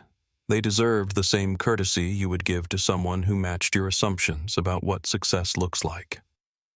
Catherine Morrison opened her briefcase and removed a folder. Ms. Ashford, effective immediately, you are suspended pending full investigation into allegations of discriminatory customer service practices. You'll receive official documentation within 24 hours. Victoria felt the marble floor disappearing beneath her feet. Suspended. Investigation. Discriminatory practices. The words echoed in her mind like a death sentence for everything she had worked to build. Chair Morrison. Victoria said desperately, "This is my career. This lounge is my life. I've dedicated 5 years to building excellence in customer service." Catherine Morrison looked at her with what might have been pity. Ms. Ashford, excellence in customer service means treating every passenger with dignity and respect. What happened here today was not excellence. It was bias disguised as policy. Tyler's live stream had reached nearly 70,000 viewers. Comments were pouring in from around the world. News organizations were sending reporters to DFW Airport. The story was becoming a symbol of larger issues about bias, authority, and accountability. And Victoria Ashford, who had woken up that morning as the respected manager of an elite facility, was discovering that authority without principle was just bullying with a badge. The marble-floored reception area of the SkyLink Airways Platinum Lounge had never hosted a conversation quite like the one that was about to unfold. Catherine Morrison, chair of the board, positioned herself where she could see both Victoria and the group of witnesses who had gathered to observe the proceedings. Jasmine Rivera stood beside her, no longer the casually dressed passenger who had been subjected to discriminatory treatment. She wore her authority quietly, without arrogance, but with the unmistakable presence of someone who had earned her position through competence and integrity. Mrs. Ashford. Catherine began, her voice carrying the weight of corporate authority. Before we proceed with formal proceedings, Ms. Rivera wanted an opportunity to address you directly about what happened here today. Victoria looked at Jasmine with a mixture of horror, confusion, and desperate hope that somehow this situation could still be salvaged. Jasmine approached the reception desk where Victoria stood, moving with the calm deliberation that had characterized her behavior throughout the entire ordeal. Victoria Jasmine said, her voice professional but not unkind. "I want you to understand exactly what happened here today, because I think you genuinely don't comprehend the magnitude of what occurred." She gestured toward Tyler, who was still filming through the glass doors. 43,000 people watched you subject me to verification procedures that you applied to no other passenger. They watched you fabricate system irregularities that your own staff member contradicted. They watched you call security to remove a passenger whose only crime was asking questions about discriminatory treatment. Victoria tried to interrupt. "Ms. Rivera, I was following standard," Victoria Jasmine continued, her voice remaining calm. You weren't following standards. You were enforcing bias. And the evidence is overwhelming. Catherine Morrison consulted her tablet. Ms. Ashford, we've completed a preliminary review of security footage from this lounge spanning the past 6 months. We've identified 17 instances where passengers of color were subjected to additional verification procedures that white passengers with identical credentials were not required to complete. The number hit the reception area like a physical force, 17 instances. This wasn't a single mistake or a misunderstanding. It was a documented pattern of discriminatory behavior. Carmen Rodriguez, who had been standing quietly with the group of witnesses, stepped forward. Chair Morrison. Carmen said, her voice stronger now that she had corporate support. I documented many of those incidents. I tried to raise concerns with Ms. Ashford multiple times, but I was told to focus on my assigned duties and stop questioning management decisions. Derek Matthews shifted uncomfortably as he realized the scope of what had been happening in the lounge he was supposed to help protect. Chair Morrison. Derek said, I've responded to several calls from this lounge over the past months. Now that I think about it, they were all situations involving passengers of color who supposedly weren't following policies that I never saw applied to white passengers. Victoria felt the walls of her professional life crumbling around her as witness after witness provided evidence of the pattern she had thought was invisible. That's not... I wasn't... Victoria started, but the words wouldn't form coherently. Doctor.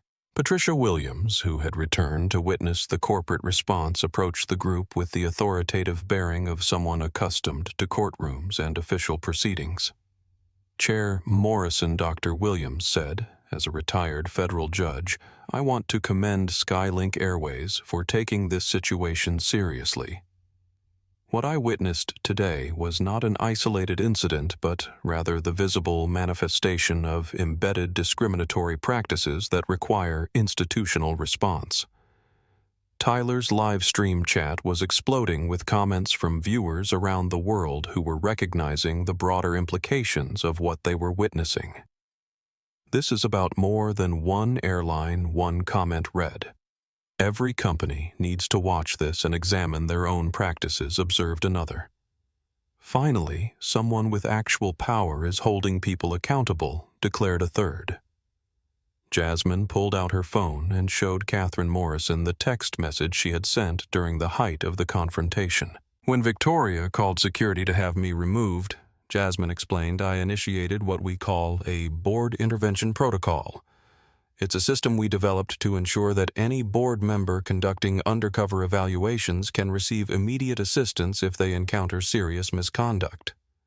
She turned to face Victoria directly. Victoria, I didn't want to use my authority. I wanted to see if you would treat a passenger fairly when you didn't think anyone important was watching.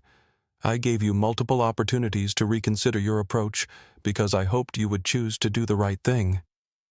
Victoria's voice was barely a whisper. I thought I was protecting the standards. Whose standards? Jasmine asked gently. Standards that judge passengers by appearance rather than credentials. Standards that apply different rules based on assumptions about who belongs where. Those aren't SkyLink Airways standards, Victoria. Those are your personal biases masquerading as corporate policy. Catherine Morrison stepped forward. Ms. Ashford, SkyLink.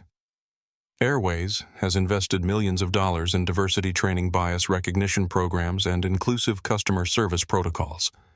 Every employee in this company has been trained on these principles, yet somehow you interpreted those trainings as suggestions rather than requirements. James Mitchell, who had been listening to the corporate response with obvious relief, addressed the group. Chair Morrison, I want you to know that I fly SkyLink Airways exclusively for business travel.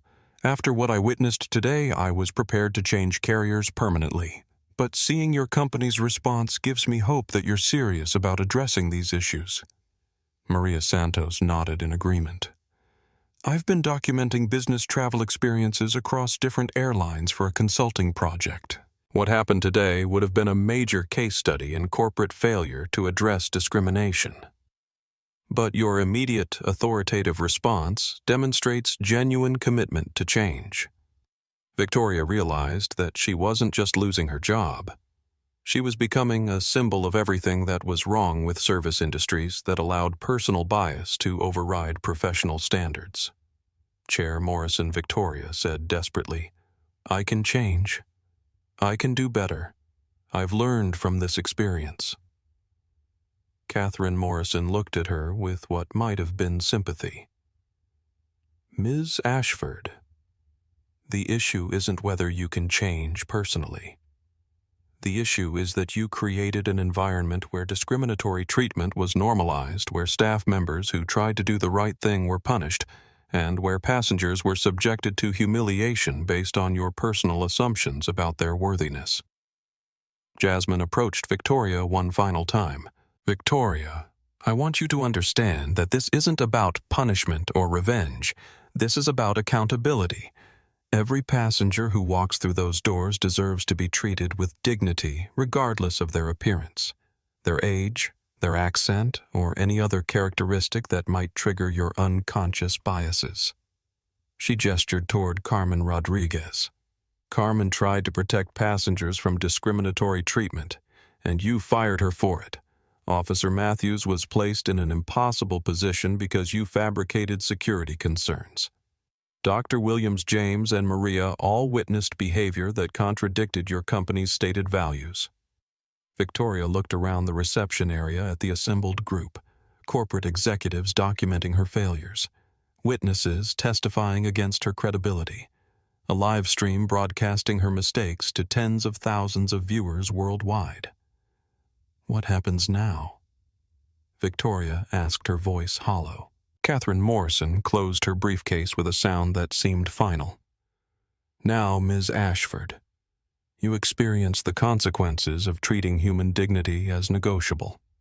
The transformation of the SkyLink Airways Platinum Lounge from Victoria Ashford's domain into a crime scene of corporate accountability happened with the swift precision of a military operation." Catherine Morrison, chair of the board, opened her leather briefcase and removed a series of documents that had been prepared during the emergency board session that had convened while Jasmine was being escorted through the terminal by Derek Matthews. Ms. Ashford Catherine said, her voice carrying the finality of a judge pronouncing sentence based on the evidence we've reviewed, witness testimony we've collected, and the documented pattern of discriminatory behavior, the board of directors has reached several immediate decisions. Victoria stood behind her reception desk, gripping the marble surface so tightly that her knuckles had turned white. The elegant surroundings that had once represented the pinnacle of her professional achievement now felt like a courthouse where her career was being tried and convicted in real time. Tyler Brooks' live stream had reached over 80,000 viewers. Comments were flowing so rapidly that they appeared as a blur of outrage, support for accountability, and demands for justice. News organizations were sending crews to DFW Airport. Social media influencers were sharing clips with millions of followers. Effective immediately. Catherine continued, your employment with SkyLink Airways is terminated for cause. You will not be eligible for rehire in any capacity within our organization or any of our partner airlines. The words hit Victoria like physical blows. Terminated for cause, not eligible for rehire. Partner airlines. Catherine Morrison wasn't just ending Victoria's job. She was ending her career in the airline industry entirely. Your access to all SkyLink Airways facilities, systems, and communications is revoked as of this moment, Catherine added, gesturing to one of the executives behind her. Mr. Patterson will escort you to collect your personal belongings under corporate supervision. Derek Matthews, who had been standing quietly at the edge of the group, realized that he was witnessing the most comprehensive corporate response to discriminatory behavior he had ever seen. This wasn't a slap on the wrist or a temporary suspension. This was complete professional destruction. Carmen Rodriguez, who had been terminated earlier for refusing to support false accusations, stepped forward hesitantly. Chair Morrison, Carmen said, "What happens to my employment status?" Catherine Morrison's expression softened as she turned to address Carmen. "Ms. Rodriguez, Your termination is immediately reversed. You'll be reinstated with full back pay, and we're offering you the position of interim lounge manager while we conduct a comprehensive restructuring of this facility. Carmen's eyes filled with tears. You're promoting me, Ms. Rodriguez? You demonstrated integrity under pressure. You refused to participate in discriminatory practices even when threatened with job loss. Those are exactly the qualities we need in leadership positions. Jasmine Rivera stepped forward to address the group of witnesses who had supported her throughout the ordeal. Dr. Williams? Mr. Mitchell, Miss Santos, Jasmine said your willingness to speak up when you witnessed injustice was crucial. Too often, discrimination continues because good people choose to remain silent when they see wrong being done. Dr. Patricia Williams nodded with the gravitas of someone who had spent decades fighting for justice. Ms. Rivera, what I witnessed today was unconscionable, but what I'm seeing now gives me hope that accountability is still possible when institutions have the courage to act decisively. James Mitchell approached Catherine Morrison directly. Chair Morrison, I want to commend SkyLink Airways for taking this seriously. I've been a loyal customer for over a decade, and your response demonstrates why I made the right choice in airline preference.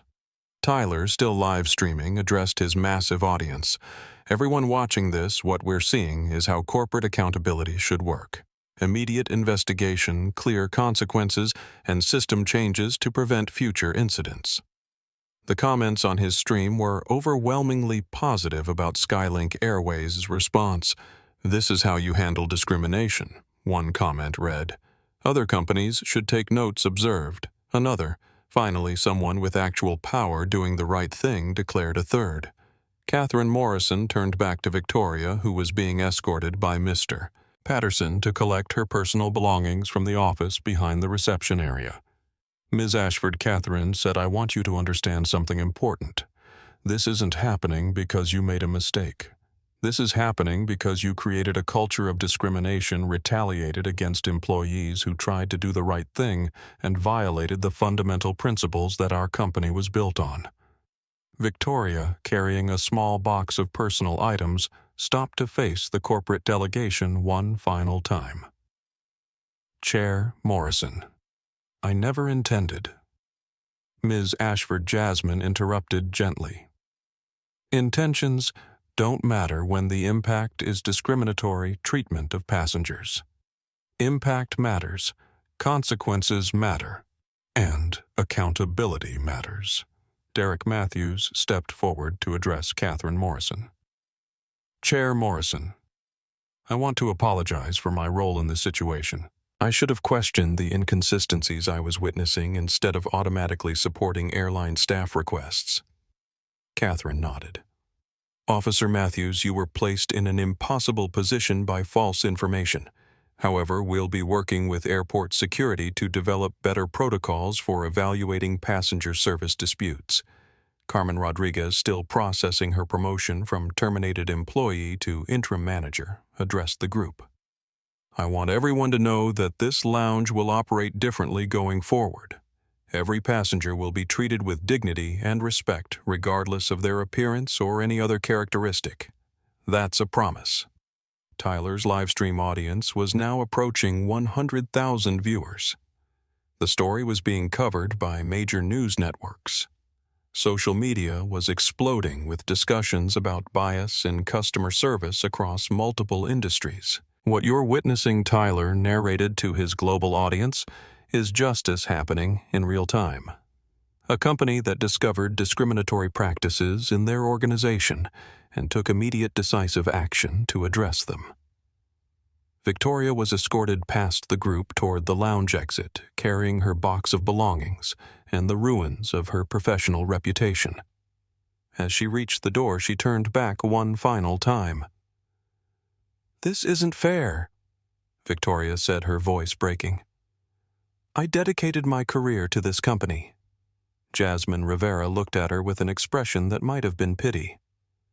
Victoria, fairness is what you denied to passengers who didn't fit your assumptions about who belonged in premium spaces. Today you experienced actual fairness. Consequences that match actions. accountability that reflects impact. Catherine Morrison consulted her tablet one final time. The board has also approved comprehensive reforms for all SkyLink Airways premium facilities.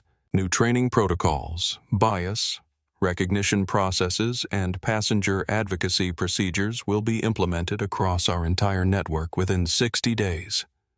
Dr. Williams approached Jasmine directly. Ms. Rivera, your courage in subjecting yourself to this evaluation process has created change that will benefit thousands of future passengers.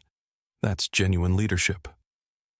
As Victoria Ashford walked out of the SkyLink Airways Platinum Lounge for the final time, she passed Tyler Brooks, who was still live streaming to his massive audience.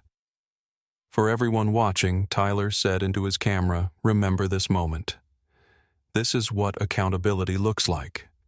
This is what happens when people in power choose to do the right thing instead of protecting the status quo." The automatic glass doors closed behind Victoria with the same whispered elegance they had always possessed, but the person walking through them was no longer the confident manager who had once ruled this domain with discriminatory authority.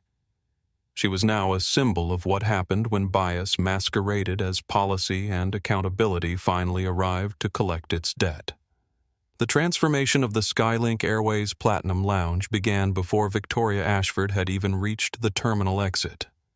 Catherine Morrison, board chair, remained in the facility to personally oversee the implementation of immediate reforms that would serve as a model for every premium passenger facility in the SkyLink Airways network.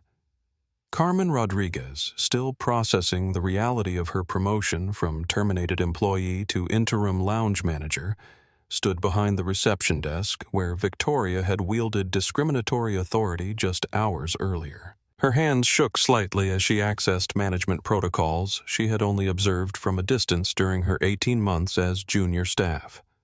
Ms. Rodriguez Catherine said, approaching the reception desk with a tablet containing detailed reform protocols. "Your first responsibility is to ensure that every staff member understands the new standards we're implementing immediately." Carmen nodded, her voice steadier than she felt. "Chair Morrison, what specific changes should I communicate to the team?" Jasmine Rivera joined them at the reception desk, her presence serving as a living reminder of why these changes were necessary. Jasmine said the most important change is cultural.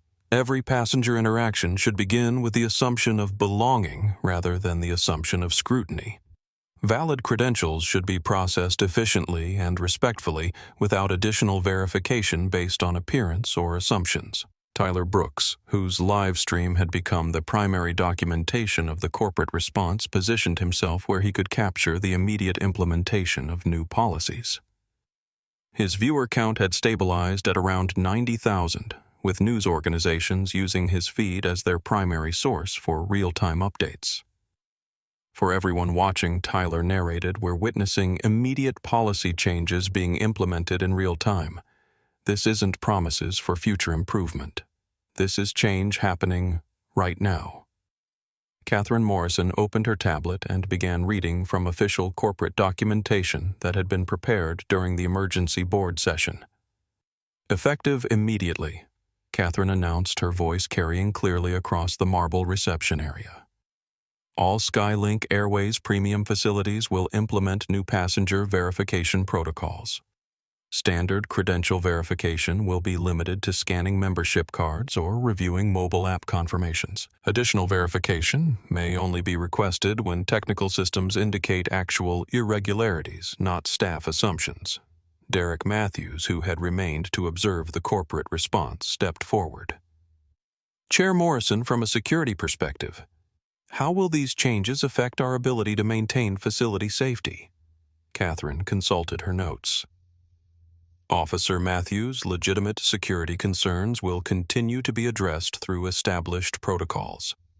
However, security calls based on staff assumptions about passenger appearance or worthiness will be subject to immediate review and potential disciplinary action."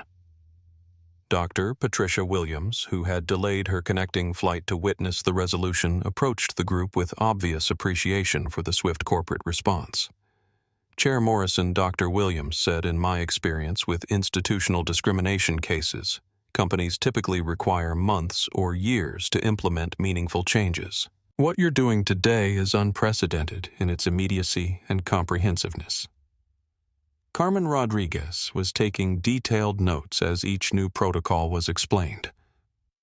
She understood that she was being entrusted with rebuilding the culture of a facility that had become a symbol of discriminatory practices.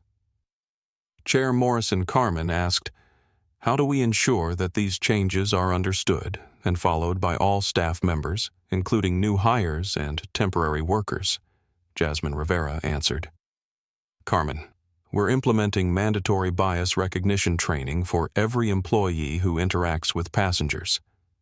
But more importantly, we're creating accountability structures that make discriminatory behavior professionally costly rather than professionally rewarded." She gestured toward Tyler's camera. Social media oversight has become a reality. Passenger interactions are being documented and shared instantly. Staff members need to understand that their behavior represents not just their personal professionalism, but the reputation of the entire company. Catherine Morrison's tablet chimed with an incoming message. "I'm receiving confirmation that new training protocols are being deployed across all SkyLink Airways facilities immediately. Every premium lounge manager in our network is participating in emergency bias recognition sessions this week." James Mitchell, who had been quietly observing the transformation, stepped forward to address the corporate delegation. Chair Morrison, as a frequent business traveler, "I want to know how you'll measure success in implementing these changes. How will passengers know that this transformation is real and lasting?" Catherine smiled for the first time since arriving at the lounge. "Mr. Mitchell, we're implementing passenger feedback processes that include specific questions about equality of treatment. We're also establishing passenger advocacy positions at every major facility, staffed by people who are trained to identify and address discriminatory practices." Carmen Rodriguez was beginning to understand the scope of her new responsibilities. She wasn't just managing hospitality services, she was rebuilding an entire organizational culture in real time. Chair Morrison Carmen said, "I want to make a commitment to every passenger who enters this lounge. Your treatment will be based on your credentials, not your appearance. Your questions will be answered with respect, not suspicion, and your presence will be welcomed, not questioned." Tyler's livestream chat was exploding with positive reactions to the immediate implementation of concrete changes. This is how companies should respond to discrimination. One comment read, "They're not just making promises, they're making changes right now," observed another. "Other airlines should be taking notes," declared a third. "Doctor?" Williams approached Jasmine Rivera personally. "Ms. Rivera, your willingness to subject yourself to discriminatory treatment in order to expose these practices was courageous. But your company's immediate response demonstrates genuine commitment to change." Jasmine nodded. "Dr. Williams' organizational change requires individual courage and institutional support. Today, we had both." Catherine Morrison gathered the documentation from her briefcase and prepared to hand operational control to Carmen Rodriguez. "Ms. Rodriguez," Catherine said formally, "you now have the authority and responsibility to operate this facility according to the highest standards of inclusive customer service. Every decision you make should be guided by the principle that dignity is not negotiable." Carmen accepted the responsibility with visible emotion. Chair Morrison, "I won't let you down, and I won't let passengers down." As the corporate delegation prepared to depart, Catherine Morrison addressed Tyler Brooks directly. "Mr. Brooks, your documentation of today's events has been invaluable in ensuring transparency and accountability. SkyLink Airways would like to formally thank you for your citizen journalism." Tyler lowered his phone camera for a moment. "Chair Morrison, I just filmed what I saw. The real credit goes to everyone who spoke up when they witnessed injustice. The immediate transformation of the Platinum Lounge was complete. new management, new policies, new accountability structures, and new expectations for every passenger interaction. But the broader implications of what had happened were just beginning to ripple through the airline industry and beyond. 6 months after the SkyLink Airways Platinum Lounge incident, the ripple effects of Victoria Ashford's downfall and Jasmine Rivera's quiet courage had transformed not just one airline but sparked industry-wide conversations about bias accountability and the true meaning of premium customer service. Tyler Brooks, whose livestream had documented the original incident, was invited to speak at the Global Aviation Customer Service Summit in Atlanta. His presentation, titled "The Power of Transparent Documentation in Corporate Accountability," had become required viewing at hospitality management schools across the country. What happened that day at DFW Airport wasn't just about one airline or one employee. Tyler told an audience of airline executives, customer service professionals, and industry analysts.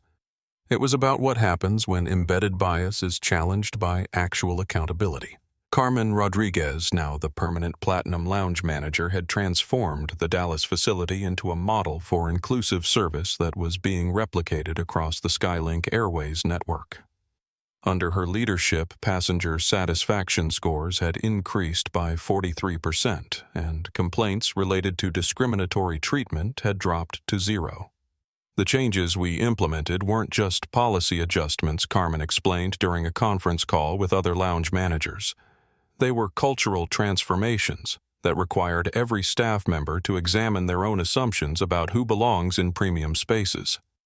Dr. Patricia Williams, the retired federal judge who had witnessed the original incident, had been invited to join SkyLink Airways' newly created Passenger Advocacy Board. Her legal expertise and commitment to equality helped establish protocols that were being studied by civil rights organizations as examples of effective corporate accountability. "What impressed me about SkyLink's response," Dr. Williams said during a university lecture on institutional change, was the immediacy and comprehensiveness of their actions. They didn't wait for lawsuits or media pressure. They acted based on principles rather than public relations calculations. Victoria Ashford's professional destruction had become a cautionary tale throughout the hospitality industry. Her termination for cause had been documented in trade publications, and her inability to find employment in customer service roles served as a stark reminder of the consequences of discriminatory practices. Human resources professionals used her case as an example of how personal bias could destroy careers when it manifested as discriminatory behavior toward customers or colleagues.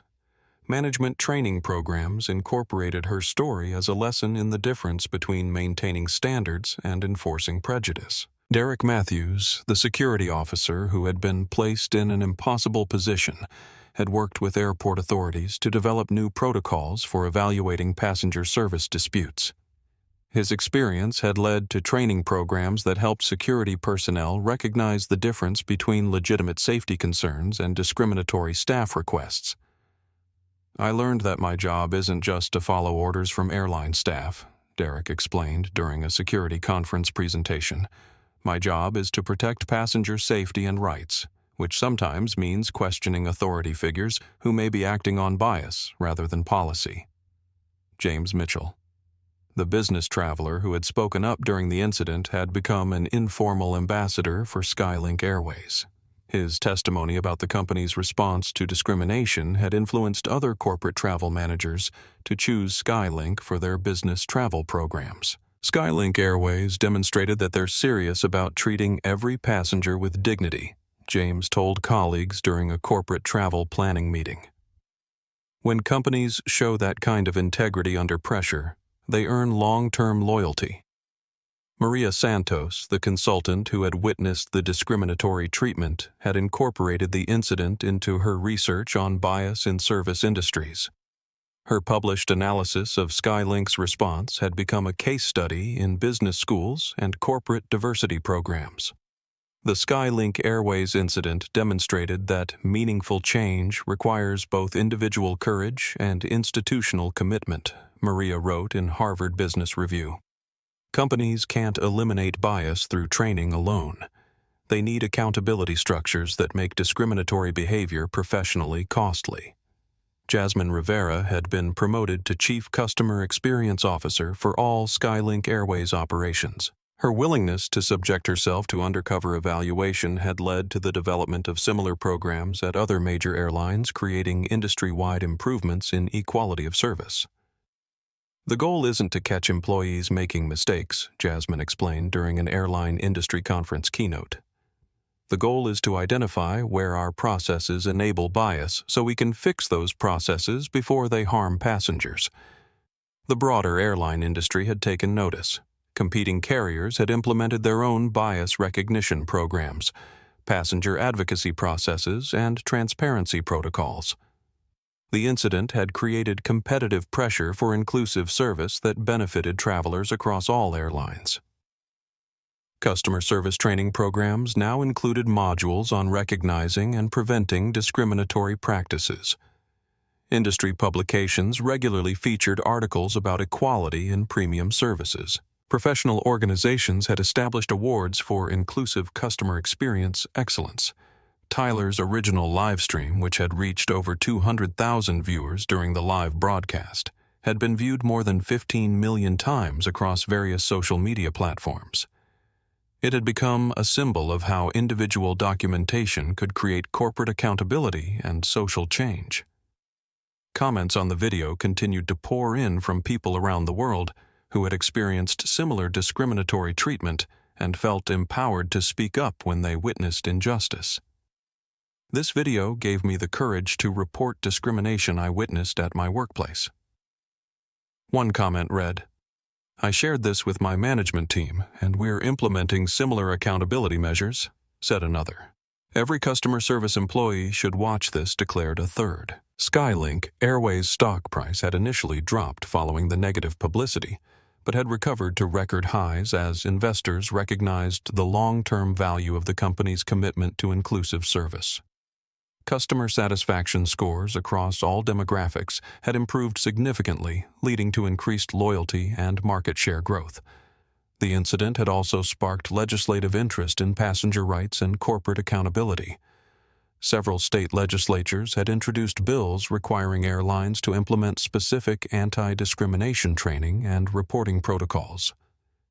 Academic researchers had begun studying the incident as an example of how social media documentation could create rapid institutional change. Papers were being published in business sociology and communications journals, analyzing the factors that had led to such swift corporate response. Customer advocacy groups had used the incident to push for industry-wide standards for equality in service, arguing that premium experiences should be based on payment rather than assumptions about passenger worthiness. The transformation that began with one passenger being denied access to a lounge where she belonged had created waves of change that extended far beyond the airline industry, demonstrating the power of courage, accountability, and the refusal to accept discrimination as normal business practice. 1 year after the incident that had changed everything, Jasmine Rivera sat in the same leather chair in the SkyLink Airways Platinum Lounge at DFW Airport, where she had been working on acquisition documents when Victoria Ashford first approached her with discriminatory demands. The marble floors gleamed under the same crystal lighting. The champagne bar sparkled in the background. The floor-to-ceiling windows offered the same sweeping views of the runway, but everything else had fundamentally changed. Carmen Rodriguez moved through the reception area with the quiet confidence of someone who had built something beautiful from the wreckage of what came before. Under her management, the lounge had become a symbol of inclusive excellence that attracted passengers specifically because of its reputation for treating everyone with dignity. Ms. Rivera Carmen said, approaching Jasmine's seating area, "It's wonderful to see you again. Can I bring you anything?" Jasmine smiled, remembering the frightened junior staff member who had risked her job to tell the truth about discriminatory practices. "Just some sparkling water, Carmen. And thank you for everything you've built here." Dr. Patricia Williams, who was traveling to Seattle for her grandson's graduation, recognized Jasmine from across the lounge and approached with a warm smile. "Miss Rivera." "Dr. Williams, said I wanted to thank you again for your courage that day. The changes you sparked have created improvements far beyond this single facility. They were joined by James Mitchell, who was waiting for a connecting flight to Denver. I've been flying SkyLink exclusively since the incident, James said, not just because of your response to discrimination, but because of the inclusive culture you've created company-wide. Tyler Brooks, now working as a freelance journalist covering corporate accountability stories, entered the lounge with press credentials for a follow-up article he was writing about lasting change in the airline industry. Mrs. Rivera, Tyler said, "Would you be willing to share your thoughts on the impact of that day?" 1 year later, Jasmine gestured to the diverse group of passengers around them, families of different backgrounds, business travelers from various cultures, elderly passengers, young professionals, people with disabilities, all being treated with identical respect and courtesy by staff members who understood that dignity was not negotiable. Jasmine said, "The most important change isn't what we eliminated, it's what we created. We created an environment where every passenger feels welcome, where every staff member feels empowered to do the right thing, and where accountability isn't something that happens after problems develop, it's built into every interaction." A young black woman approached their group hesitantly. She was dressed in a simple blouse and jeans, carrying a worn backpack, and looked nervous about entering such an elegant space. "Excuse me," the young woman said to Carmen. "I have a platinum membership, but I've never used a premium lounge before. I'm not sure if I'm dressed appropriately." Carmen's response was immediate and warm. "Of course you belong here. Your membership is your only requirement. Can I show you to a comfortable seating area and explain our amenities?" Jasmine watched the interaction with deep satisfaction. The young woman's hesitation was familiar. The same uncertainty Jasmine had seen in her own reflection years ago when she first entered spaces where she wasn't sure she belonged. But Carmen's response was everything that had been missing from the old culture. Welcoming rather than questioning. Inclusive rather than exclusive. Dignified rather than discriminatory. That Jasmine said to Tyler is the real victory, not the termination of someone who chose bias over professionalism, but the creation of spaces where people like her feel immediately welcomed rather than perpetually questioned. Dr. Williams nodded with the wisdom of someone who had spent decades fighting for justice. True change happens not when we punish wrongdoing, but when we make right-doing normal. As Jasmine prepared to board her flight, Carmen approached with a small gift, a framed photo of the lounge's current staff, diverse in background but united in their commitment to inclusive service. Ms. Rivera Carmen said this team exists because you had the courage to endure discrimination in order to expose it. Every passenger who feels welcomed here benefits from what you sacrificed that day. Jasmine accepted the photo with genuine emotion. "Carmen, you turned a moment of bias into a foundation for belonging. That's genuine leadership." As her boarding announcement played over the intercom, Jasmine looked around the Platinum Lounge one final time. The space looked identical to how it had appeared 1 year ago, but the spirit was completely transformed. Where once there had been assumptions about who belonged, there was now acceptance of anyone who walked through the doors. Where once there had been bias disguised as policy, there was now principle disguised as hospitality. And where once there had been silence in the face of discrimination, there was now a culture that made speaking up not just safe, but celebrated. Jasmine Rivera walked toward her gate, carrying more than just her laptop bag. She carried the satisfaction of someone who had transformed a personal moment of humiliation into a foundation for justice that would protect thousands of future passengers from experiencing what she had endured. Dignity, she had learned, was not something that could be granted by others. It was something that belonged to everyone, and institutions could either honor that truth or be transformed by people who refused to accept anything less. As the creator of this channel, this story represents everything I believe about the power of courage in the face of injustice. Jasmine Rivera could have pulled rank immediately, could have avoided the humiliation entirely, but she chose to endure discrimination in order to expose it. That's the kind of leadership that creates lasting change. What strikes me most is that Victoria Ashford didn't lose her job because Jasmine was powerful. She lost it because she chose bias over professionalism, assumptions over evidence, and prejudice over principles. Power without integrity is just bullying with a badge, and eventually accountability comes calling. The lesson here isn't about revenge. It's about the responsibility we all have to speak up when we witness injustice. Carmen Rodriguez risked her job to tell the truth. Dr. Williams used her authority to support a stranger.